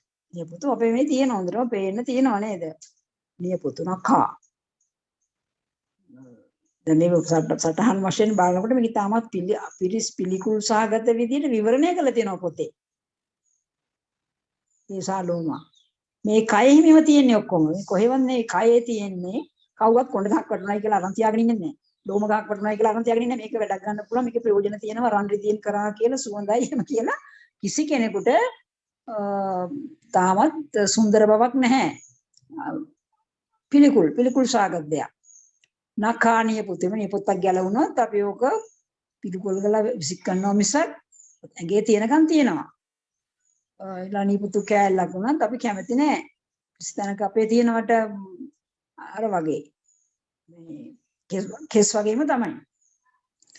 ඊළඟ දන්ත තචෝ කියන්නේ හැම විශාල ලෝම නඛා දන්ත තචෝ මේ මුල පහක් එහෙම පහ තමයි උගක් දෙනා භාවනාවට අනුසතිට ගන්නෙ. තචෝ අපිට මීට වැඩි කතා කරන්න බැරි වෙයි අද. අපි විස්තර වශයෙන් ඊළඟ දවසේදී අපි කතා කරමු තච කියන හැම. මේ හැමත් ඉතින් දන්නව නේද? හැම ලස්සන තියෙනවා තමයි අපේ ඇඟේ. මොකද මේක විවිධාකාර රෝගී ස්වභාවයන්, අප්‍රසන්න ස්වභාවයන්. මේක දාඩිය දානවා නේද? ගඳ ගහනවා. රළු හැම තියෙනවා, සින්දු හැම තියෙනවා, විවිධ ස්වභාවයන් තියෙනවා. ඒ විදිහට අපි මේ පිළිකුල් සාගත ස්වභාවය තමයි මතක් කරන්නේ. ඒ පිළිකුල් සාගත භාවයේ එකක් පිළිකුල් නම් මේ පහම පිළිකුල් නේ අපිට දාන්න. එකක් පිළිකුල් නම් අනිත් පහම පිළිකුල්. ඒ විදිහට අපිට මේ අනුස්සතිය සිහි කරන්නට සිද්ධ වෙනවා. දැන් අද ඇත්තටම වැඩි විස්තරයක් කතා කරනවල වෙලාවක් නැහැ නේ වෙලාව ඉවර වෙගෙනත් යනවා. දැන් කායගත මේ කායගත සතිය කියන එක පැහැදිලි නේ. කායගත සතිය කියන එක පැහැදිලි නේ.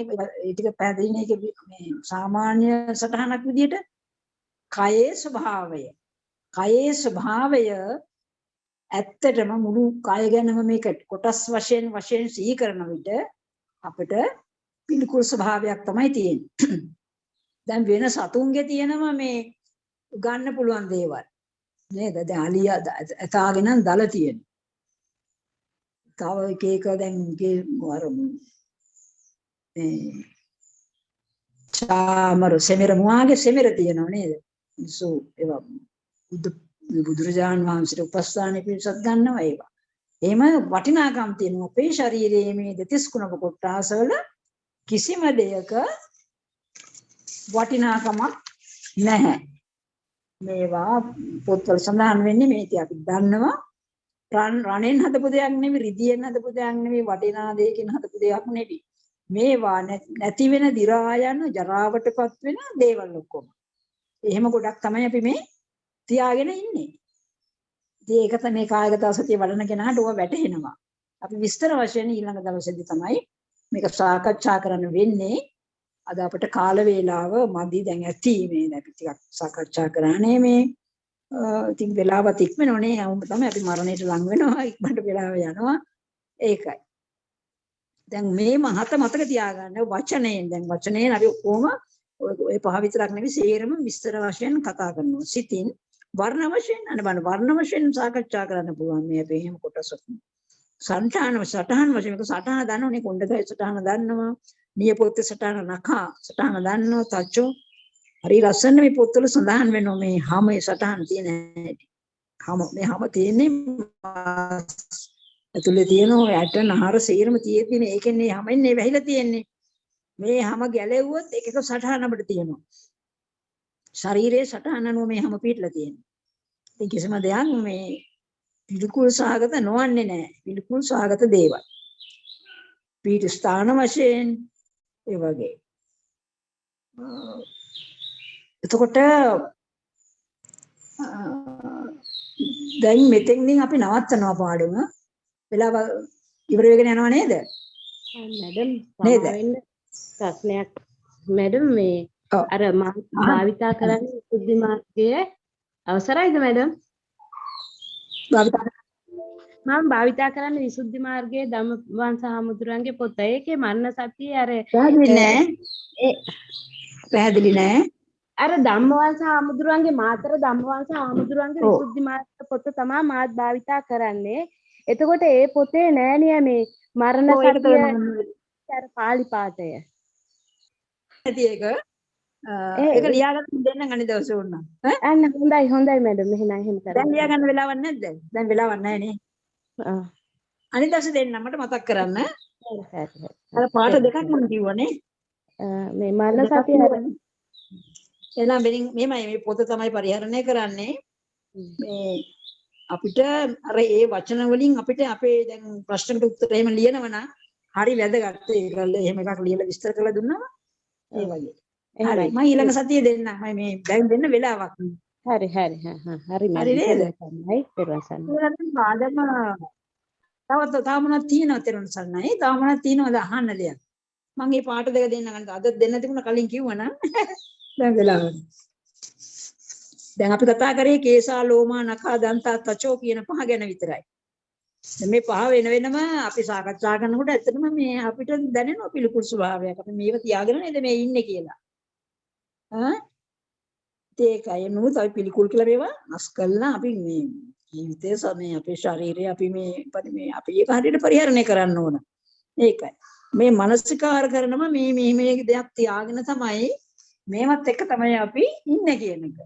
මේව හිටියත් අපි මැරෙනවනේ මරණානුස්සතිය. වගේ තමයි තියෙන්නේ. මේ බලන්න මේ පොතේ තියෙනවා මේ දැන් කායගත සතිය මම දැන් බලන්න කායානුපස්සනාව සතිපට්ඨාන සූත්‍රයේ කායානුපස්සනාව යටතේ යන්නේ මේක.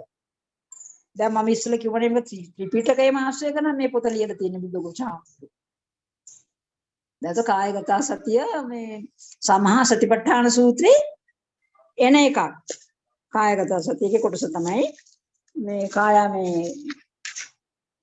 කායානුපස්සනාව වෙන කොටස තමයි කායानुපස්සන ගොඩක් කොටස් තියෙනවා මේ කායගත සතිය ආනාපාන සතිය ඒ වගේ තියෙනවා. අපි ඔය වෙන වශයෙන් විස්තර කරනවා. එහෙනම් දැන් අපි පාඩම නවත්තමු නේද? හැම දිනාටම මේ පාඩම ඉතාමත් හොඳින් පිළිගන්න කියලා මම ආශිර්වාද කරනවා. අපි ප්‍රමේයලා පාඩම නවත්තනවා. වෙලාව අවසන් වෙන නිසා මොන හරි මෙතන පැහැදිලි නැති දෙයක් තියෙනවා මගෙන් ඊළඟ දවසේ අහන්න. මම මේ වෙලාවක් පොඩ්ඩක් වෙන් කළා ඒක ආපහු තේරුම් කරලා දෙන්නම්.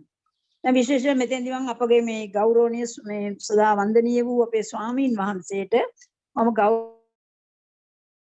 භක්තිය පුද කරමින් පළමුවම පුණ්‍යානුමෝදනා කරනවා. උන්වහන්සේ මේ අවස්ථාව ලබා දුන්නේ. උන්වහන්සේගේ අවවාද අනුශාසනා අනුව තමයි මේ පාඩම් අපි කරන්නේ. අපි උන්වහන්සේගෙන් ඉගෙනගෙන මේ අපිට තියෙන මෙහිම ශක්තියක් ලබා දීම සම්බන්ධව මේ උන්වහන්සේට පුණ්‍යානුමෝදනා කරනවා. මේ දුක් නිරෝගී සුවපත් භාවය එසේම සියලුම ශාසනික අධ්‍යාශයන් සාර්ථක වෙන්න කියලා ප්‍රාර්ථනා කරනවා.